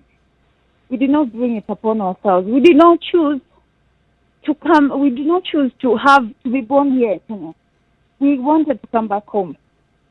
And just because there is a pandemic going on, which we respect and understand that we should protect other people that we are finding here, we are not guilty of anything. And we feel that we should be taken care of as per need. First of all, there is money that has been released by the CBK, if I understand right. WHO released funds to fight the COVID-19. And really, the government should be able to take care of its citizens everywhere else in the world, wherever each of the persons who are sleeping here, outside here with me, agree that everywhere where they came from, the government is taking care of its citizens. And this country should actually be the first one to do that, because we all understand, unless you're out of touch, that healthcare here is prohibitive unless you have money to spare. So, Sophia, basically, pure and simple, you're saying this is a cost that the government should foot. This is a cost that the government should foot. And they should also care about people's pockets and ask them if they're comfortable with the cost before taking them against their will to a facility here, which is out here in very far, where you cannot even raise your voice and be heard. It seems very intentional to bring us here and then surprise us with the cost. There are people who are being quarantined, as Daktari has said, at 9,000 a night, and they're comfortable with it. We have also been told here by a very arrogant person that people are different. We should just agitate individually. This is not right. This is not right. And some of us here are not even agitating because they don't have the money, because we feel it is wrong. It is wrong what the government is doing, forcing us to pay this money. Okay. Go ahead. Do I want to talk to Sophia? First, I want to personally say I am sorry for what you're going through and for having spent the night out. And I think much as we would really as a government want to meet all the costs of mandatory quarantine, we also are aware that we have Kenya, we have huge financial issues. And therefore, we may not have all the money that we require. As you mentioned, that the World Bank, the Central Bank of Kenya has released money.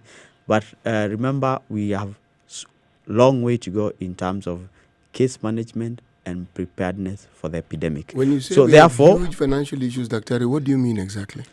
We have dams to build. all of us are aware that no. I am definitely we not have aware. budget deficits. All of us are aware we do not have enough money in the country.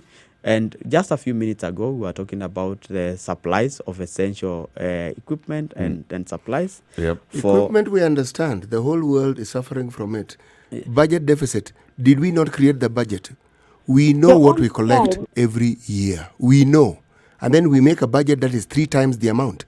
And we consider that to be responsible. I am sorry, I'm not an economist, but being the doctor that I am, I will stick to my lane and say, yes, but that is where we are.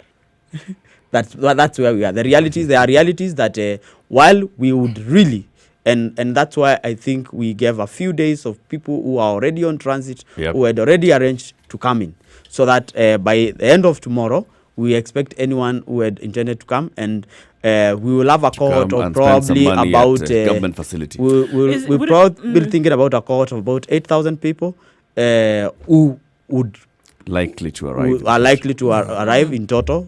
That would be. Dr. Muller, would it be very difficult at this?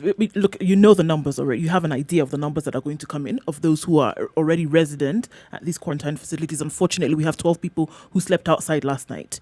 Is it possible to then give a rounded figure to people of what you would expect to pay? Because what happens is that when you give that information in advance, people are then able to mentally prepare. Process it.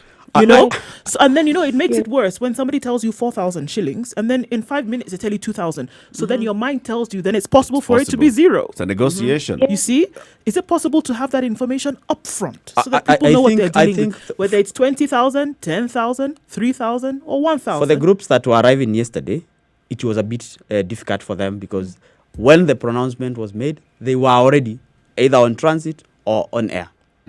So for the group that is arriving today, I am certain it will be different. By the time they board their airlines, there will be a communication. What do we do about this And they will be case? given a choice. They will be given a choice that you are able to stay here and here. More hotels have come up and said we can accommodate. Unlike yesterday when we did not have that option. The number. So they hadn't been more facilities are now ready because Kenya School of Government is If government they are facility. ready, but they are still charging 10,000 bob. So Sophia, at least I can assure you, for the groups that are arriving this morning, yeah, they will have a different experience. Sophia, you have a reaction to that? Yes. I would like to ask the good Daktari, where are we supposed to get that money? He's talking about other people who are arriving. We are here. Already held us here. So we understand we should be quarantined and we appreciate it. So, Sophia, I personally pick the issue about the 12 of you, and I'm going to escalate that matter right after this interview. And I am sure in the next 1 hour or so, you will see a reaction from government. And I'm, again, sorry for the experience that you have had in your own country, and we will do everything possible to make your life more comfortable. This man can be president.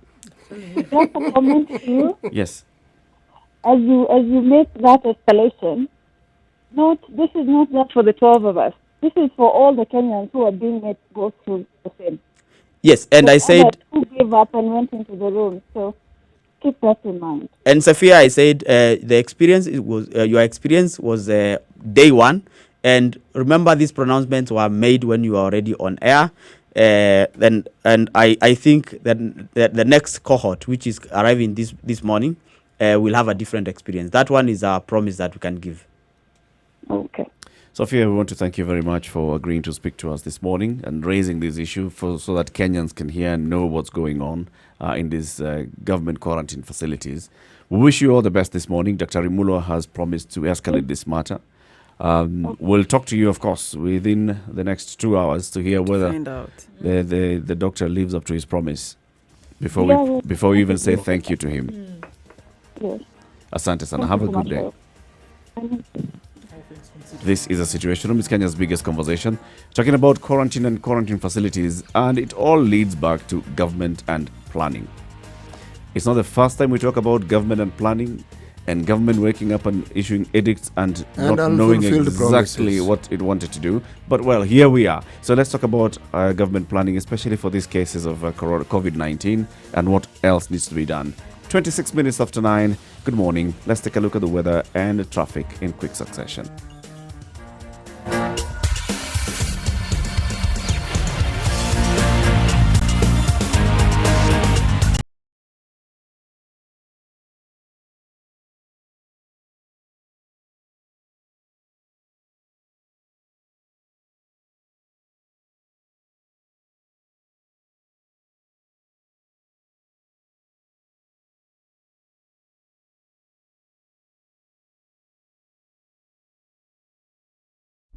Classic soul, R&B, smooth jazz, neo soul, and nostalgic ballads. Make some noise. Yeah. You're listening to Spice FM.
The weather with Spice FM.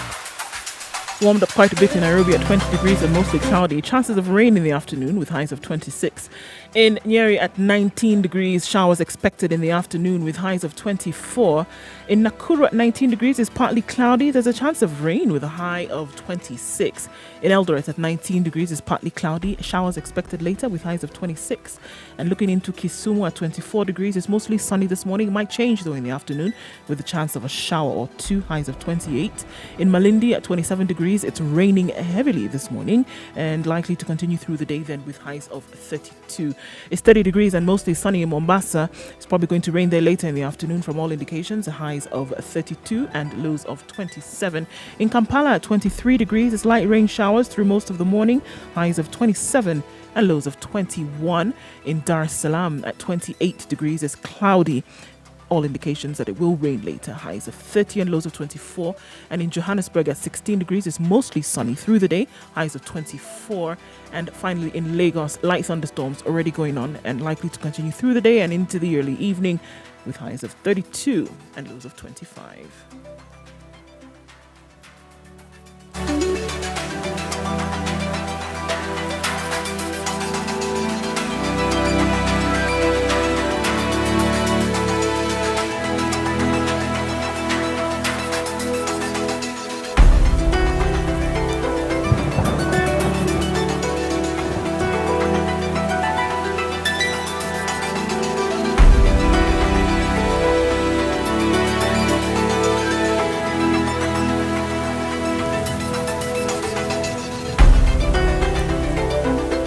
Classic soul, R&B, smooth jazz, neo soul, and nostalgic ballads. Make some noise. Yeah. You're listening to Spice FM. All right, the more things change, the more they remain the same on the roads this morning. Not much happening.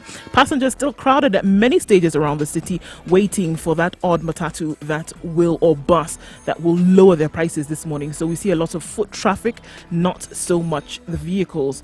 Of course, the question is, have you washed your hands and are you making sure that you're clean at most stops today? A lot of matatus and stages providing free water and soap. However, you're not going to find much traffic except maybe lining up to wash your hands. If that changes, do let us know wherever you are. Spice of MKE on Twitter, 0719012600 is the number to call.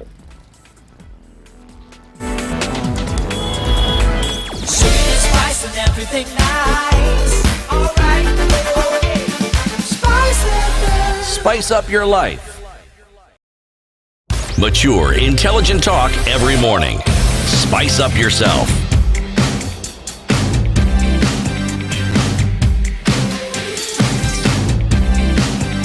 Mornings done right. 94.4 Spice FM. 10. Thank you very much for tuning in. This is The Situation Room, Kenya's biggest conversation on Spice FM. Broadcasting as well on digital platforms, Spice FM, KE, Facebook, and YouTube, and www.spicefm.co.ke. Dr. Andrew Mulwa from Makueni County, the CEC for Health, has been with us, and you've heard what Kenyans have gone through. Slept on the floor for a night simply because they were being asked to pay. In their own country. In their own country. Because they were taken somewhere and they were ambushed with the fact that they ought to pay some money for quarantine facility. I think at the end of yesterday, I had 3 big lessons. And one of them, after everything that was happening yesterday, is that I don't think the government is used to attending to our needs as citizens. Because if you look at everything that is there, government seems to be confused because now they have to attend to me as an individual. They have to give us something. They have it's to not us giving them. No, you have to either think of social protection, put money in my pocket so that I stay home, or you organize for these quarantine facilities. For my accommodation. And you foot the bill, or if I'm to foot the bill, it has to be a reasonable price. I think government is finding itself in uncharted waters. They're not used to, serving mwananchi directly. Taking responsibility for their citizens. Exactly. I think we're just used to big projects. We have launched this road. We have put in machines here and there. But now that... From the committee or two. And the task forces and the commissions. But now government is finds itself in a situation where my individual needs as a Kenyan have to be addressed. And they're very basic. As a taxpayer. Food, accommodation, water, basic needs. And this is strange to the government. I think I want to say first, as a government, there is no confusion. It is a breakdown in communication and the emergency nature of this situation. You have a good sense of humor. and the decisions are being made so fast, so quick, and therefore sometimes in terms of preparation, and why I'm talking about breakdown in information is when there's a Minister for Health and the National Emergency Response Committee pronounces itself on quarantine and identify the quarantine facilities, and we have the relevant departments. By the time we reach everyone who is supposed, because remember when I said this earlier, if by the time you want to have this facility ready, there is a cook that you must reach out, because KSG is closed. They're also working from home. You need to KMTC are closed, and the guys are also working. By the time all these are government employees. Yes, but they just need one memo. And the government knows exactly how to reach them. So I mean, we are human beings. So we are human beings. Even those government employees are human beings. Right. You are on a off, and you are not working from the office. To the by the time the communication gets to you, you are in the farm and you are tilling, and by the time you get the email, it is 5 hours late. All this stuff. So I'm just giving. If the government decided to reduce the salaries of all its employees by 50%, how would they communicate this? Some may not get a pay cut for 3 months because they're not informed on time. That's a decision the government that would make and do and implement centrally without involving the employee. So it would not require the employee to sign anywhere. The input, and therefore, and if we get to that point, I'm sure this government is responsible. Let's go to your case. Responsible enough. Let's go to a specific case in Makueni, right? So you are considering having quarantine facilities in Makueni in some certain institutions. Yes. How much do you want people to pay? You already have cases. I am using the rates that KMTC have. I'm using the rates that the Technical Training College in Wote has, which at this point, I would probably need to ask them how much do you charge per day, but we have the facilities. they would not be as expensive as they are in Nairobi. But whatever rate they But come would up be with, those are reasonable. normally commercial rates. Would be This reasonable. is not a commercial venture. Government rates are not commercial. Come on. Government rates, Kenya School of Government rates. I are think not where commercial. Dr. Mulu, I think where Eric might be going with this, is it impossible to have all of this consolidated and then And you bring make it to an one- agreement coming from government to say, let's have one rate across board. This is what it will be coming from us, to have a kind of subsidized The rate rice and to come beans into in play. water and the rice and beans in the next institution are the same. The same thing. Yes. So can it Bed not be is across bed. board and say, this is what we are going to present and offer? And these are extraordinary times. And I think, like I said, because yesterday was day one, I am sure we will be better. So such a placed thing is today. possible. No. Such a thing is possible. Is it possible and in something fact- that you could take and recommend and say, let's do it this way? Because what, you talked about a breakdown of in communication. And a breakdown in communication a lot of time comes from the point of confusion. I When want you to have say a breakdown in communication, we it are shows that so the people clear- behind we it are so really are a clear. bit confused as to what's going on.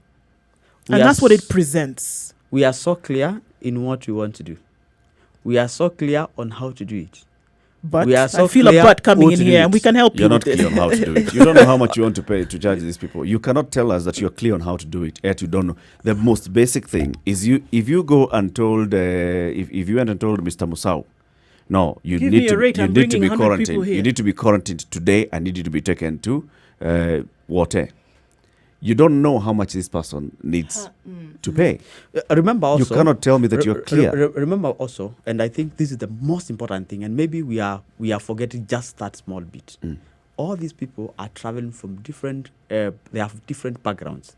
They have different financial abilities. They have different economic status, and actually, which should not actually, matter. Can I go on? best case scenario would be at the point of departure from the last airport that you are flying to Nairobi, you should be given a choice.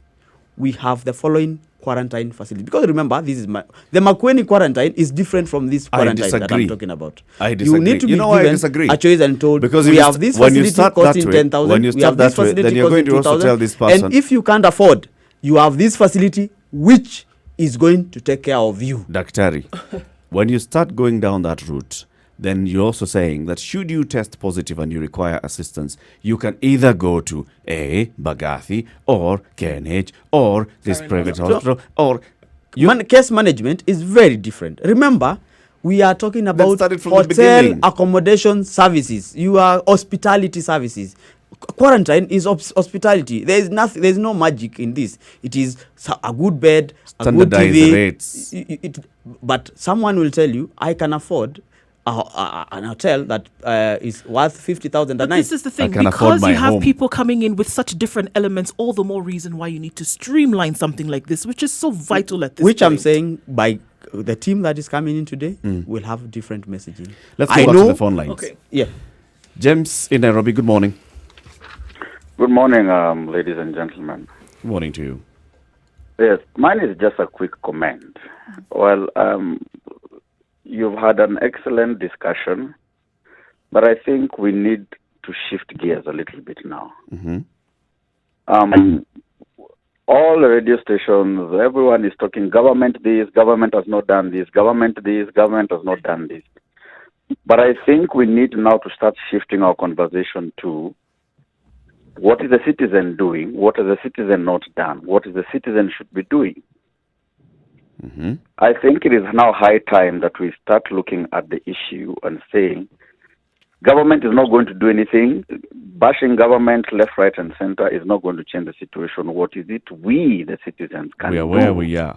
to ensure that we do not move in the negative from where we are? The thing of washing hands, social distancing. We seem to be waiting. We are really praying for a lockdown. But the question is, are we ready even for that lockdown? What is it that we can do to ensure that we don't get to that prepared. lockdown? Wash your hands, to say social distancing.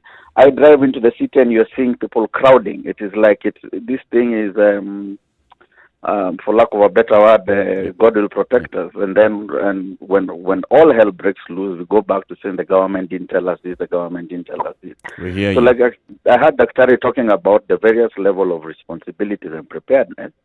What we should be driving at is now citizen preparedness. What is it that you are doing yourself as an individual, with your family, with your neighbors? That is what we should be happening, because the you, government James. is not going to change overnight. Thank you, James. Allow me to Douglas in Nairobi. Let me just take my the many calls. There are many. Douglas, good morning. Good morning. How are you guys? We're fine. Good, Douglas. Yeah, that's my take. I think I concur with the previous caller. Mm-hmm. Okay. Yes, Douglas, go ahead. Our government can only do so little because it's our government, we chose them. Okay. Mm-hmm. Kenyans in the forest, we chose an axe to lead us. So when the axe scatters, we start complaining. Okay, because when it comes to choosing our leaders, we don't choose on merit. And also as citizens, the government is saying lockdown. People are in town. Okay. So it's about what the government, what the citizens ought to do. Yes, from electing our leaders. Yep. That's where the difference will come from. Thank you, Douglas. Justus in Mombasa, good morning. Good morning. I have a couple of questions for the minister. Yes.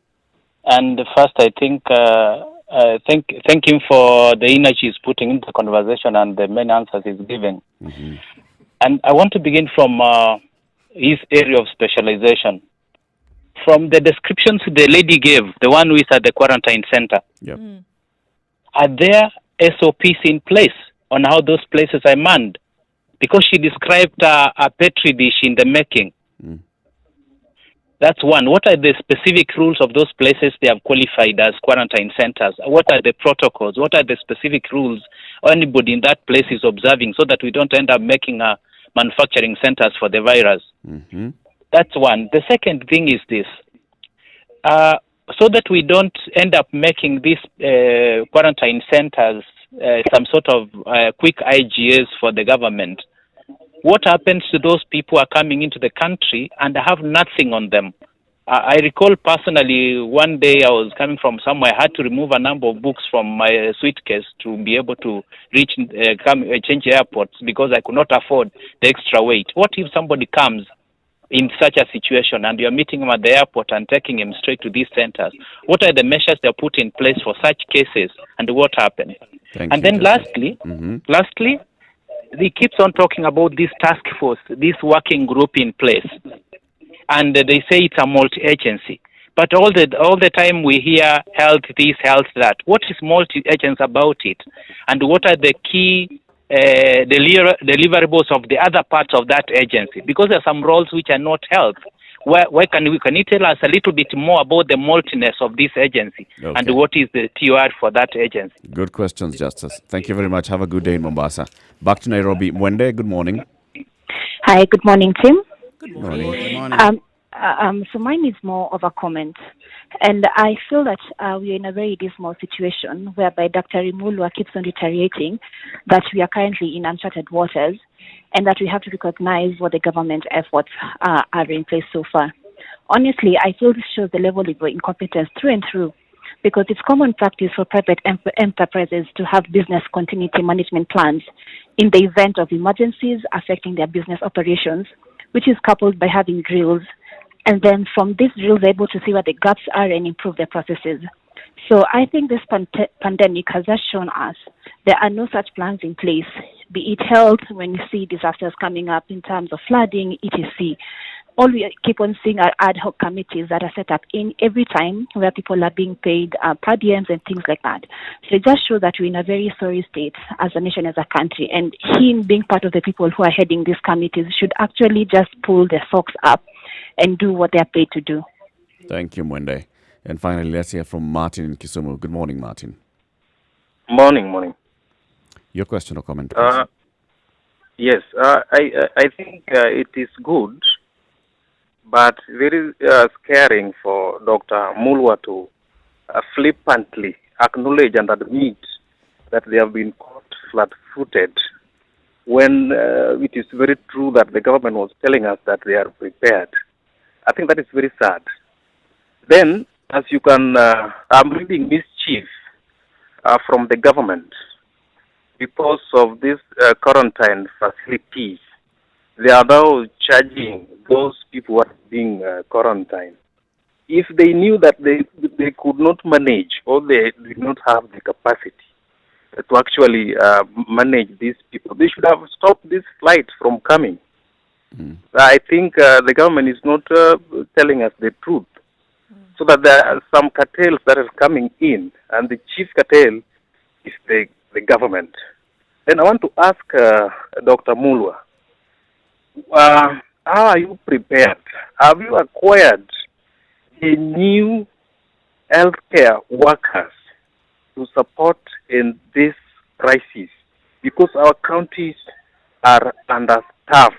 When we talk of paramedics, because the governors were talking big, thinking that this thing was very small. They have now realized that it is beyond what they were thinking. That is my comment. Thank you. Thank you, Martin. Dr. Many questions. Yes. I think I'll start with the first one. Of course, the first caller talked about the citizens' responsibility. What is the role of what role are the citizens playing in terms of preparedness and readiness? Which I think augurs well with what I've kept saying, that there is a leadership responsibility, there is a technical responsibility, there is a citizen responsibility, and I think the second caller as well echoed the same. And talked about the choice of leaders. I think we have a very responsible and responsive government, and we are doing our best. The caller from Mombasa asked whether there are SOPs. Yes, there are standard operating procedures. There are protocols that have been developed and shared with all facilities that are undertaking self-quarantine. I am actually having problems not just in the quarantine areas, but everywhere in this country, from the healthcare workers to the citizens to everyone. We simply have an issue with taking or changing our behavior. I want to imagine the nurse who was speaking to these travelers at Kenya School of Government is well trained on what to do, what not to do, how to allow crowds or how not to allow crowds to. And I got from Sophia the how the scenario was, and I'm starting to feel it is a Kenyan problem. So I would say it is a Kenyan problem. So this is where the government passes it back to the people. And unless we start learning, and that's why I keep asking, why are we even talking about traffic in Nairobi today? Where are people going? To do what? The message has been stay home, stay home, stay home. Why can't people stay home? Because when I go, and I keep referring to the village, because I look at the guys in the village, and when I don't handshake, they tell me Nina Maringo. That's what they say, Minister ameanza Maringo. Yeah. So and the government keeps saying, all the media stations are saying, wash hands, social distancing, don't shake, don't hug. But people want to continue with their normal life. So I think the SOPs are there. All institutions, including hotels, have the SOPs, including how to receive the guests, how to accommodate the guests, how the rooms that accommodate the guests should be, how to deal with the linen, how to deal with the shared facilities, if there are shared facilities. All these protocols are there. The other thing is he talked about converting this facility to income-generating activities for government, which I would say that is not the intention of government. The government made a decision based on this rationale. We have people who are continuing to come. How can we enforce our self-quarantine is not working as good how as can we have enforce wanted this? it to. There were enforcement officers at Kenya School of Government yesterday. Yes. Police officers. Yes. The head of the school of the nursing council is the one addressing the people. Yes. Yet there was crowding. There was no social distancing being observed. All these things. Then who is it that's going to enforce this? And how can we enforce this and ensure that everybody gets it? And remember, someone talked about this coronavirus, COVID-19, is not a disease of the other person. It's a disease of all of us seated here. It is a disease of all of us. And therefore, people think, and that is the thinking, and that's how HIV spread in this country, that everyone thought HIV is for the other group and not for my group. This COVID-19 is exactly the same. It is me, it is you, it is everyone. can get this disease. And therefore, social distances, it doesn't matter how close, how affectionate, how interrelated we are, you must keep this. And therefore, whatever circumstances, whether you are agitating for government mistreatment, if we must call it that way, whatever you are doing, keep social distancing, because it is that lapse in social distancing that will spread the disease. Then the other issue that I want to talk about, the multi-agency team, we have the Ministry of Education, we have the Ministry of Interior and Coordination, we have the Ministry of Water, we have the Ministry of Devolution, we have international NGOs, AMREF, Red Cross, we have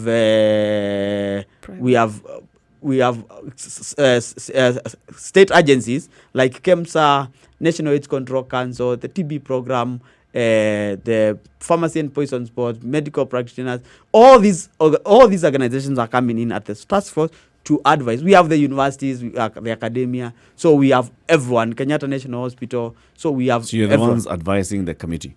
We are the ones advising the National Emergency Response Committee, and that is the multi. Because someone had asked about the multi agents. What is the multi about the? And what do the others bring? Yes, and because AMREF. So what do the water guys do, for example? So we are talking about hand washing. Are they giving the water? There is water supply across the country. So what have they said so far? Are they ensuring that there is water? That is part of what they are doing.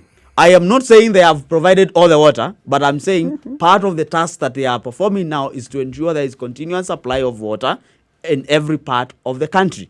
So how is this you can't tell done? people to do in hand places washing. that we do not have pipes? What are they doing? What are they telling your committee or your task force? I think, and I can speak because we are doing water tracking for areas because there are areas where water resource is limited. We are doing water tracking to markets to ensure that water kiosks, water tanks have water where there is no supply of water.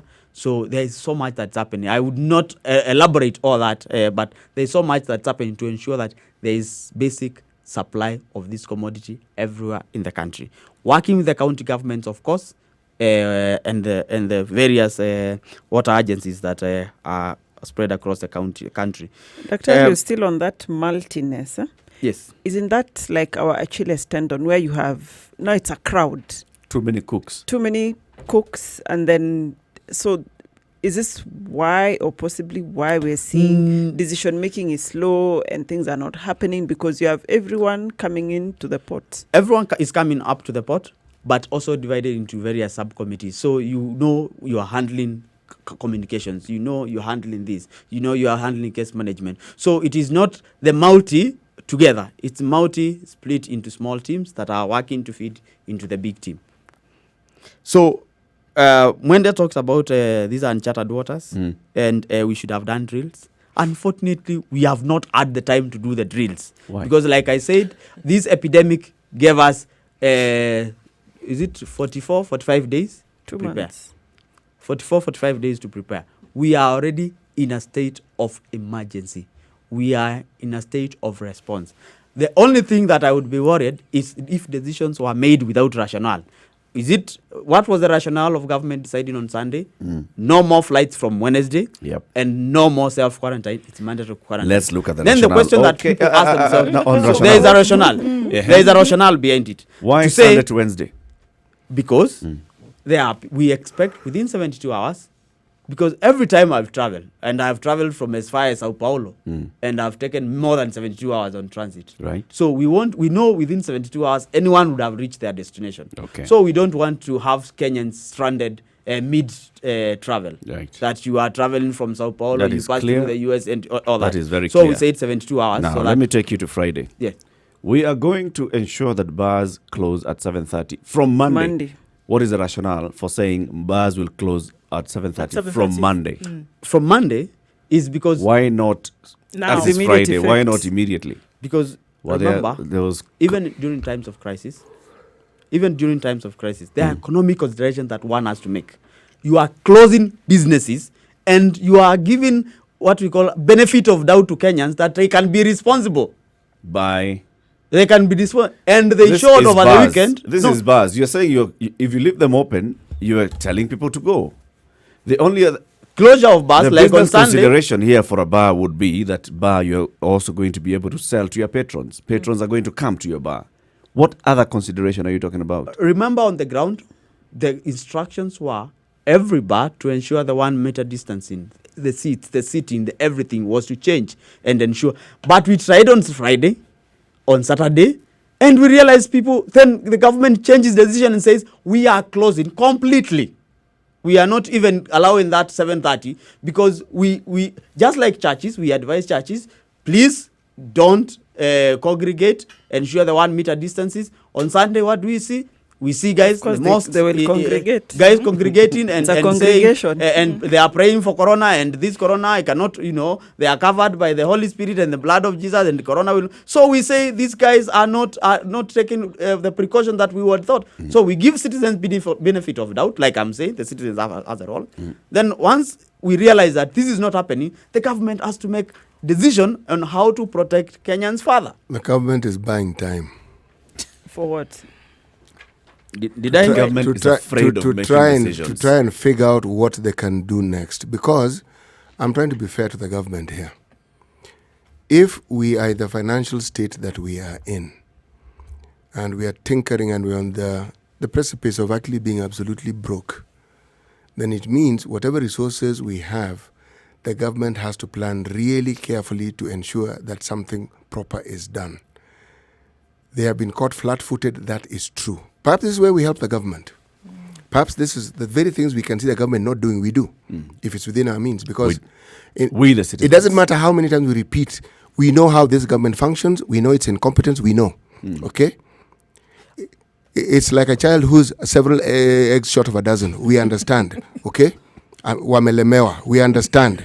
So, let us assist the government. Rescue the government. Yes, let us assist them. This is that relative of yours who is generally incapacitated and has to be helped. That one. Yes, This one that you know very well. In fact, you get to the point where you even need to look for a wife to give him because he can't. And so you get prepared when they have children. You even look after those children because this one cannot. Our government is incapacitated. Let's help our government, please. We have criticized them enough. And the fact that they can't hear doesn't mean they're not hearing. They can't. They are incapacitated. They don't have the ability. So let us help our government. Wamelemewa hawana uwezo. Tafadhalini wananchi. Let's help our government. What do you want us to do? There are things we can do. This social distancing, we are giving the government a necessary headache. Let's just find out what we need to self-quarantine and we do it. Wash our hands. Let us, if you're able to, shop. There are certain things we implore the government to consider. These taxes that you keep asking of us, we're not going to pay you, all right? Because we're not able to. So find a way of making our lives easy. This 1% that the banks are saying, amidst reporting of billions of profits, keep your 1%. If you want to give us a break, give us a proper break where we're paying 5% interest, or just keep that 1%. It's not helping us. We simply ensure that, one, we are safe. We know what to do. The things that we can do, we actually Those do. things that we're supposed to do, I'm not going to repeat them. Let us just do them. And then take responsibility for your neighbors. Take responsibility for the people around you. Remind them. Social distance, just wave. Okay? If I'm coming to visit you, you knock, walk away from my door, then I also walk out, then we stand 1 meter and have this lovely conversation that we're going to have. If it's a long conversation, let's each come with our chairs and we sit outside and have this conversation long distance. Change the way we think. And don't travel. Thank you very much. I think you are appreciating the government efforts in your statement because all those messages you are sharing is what the government has been able to develop and say. And therefore, it is enough to say, yes, the government cannot do everything. The citizen has a big role to play, but the government is not incompetent. The government is not doing nothing. The government is doing a lot. On that note, Dr. Mercy Korir, the final words. We are in extraordinary times. It requires extraordinary measures. I'll not repeat what CT has said. I'll just add that people should stay put. People are now packing their things and going to the villages where they are most vulnerable. People should just stay put where they are and keep safe. Nduako.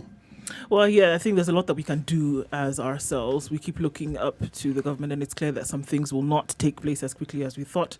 There's a lot we can do as citizens, and we just implore that we do what we can do that is within our control.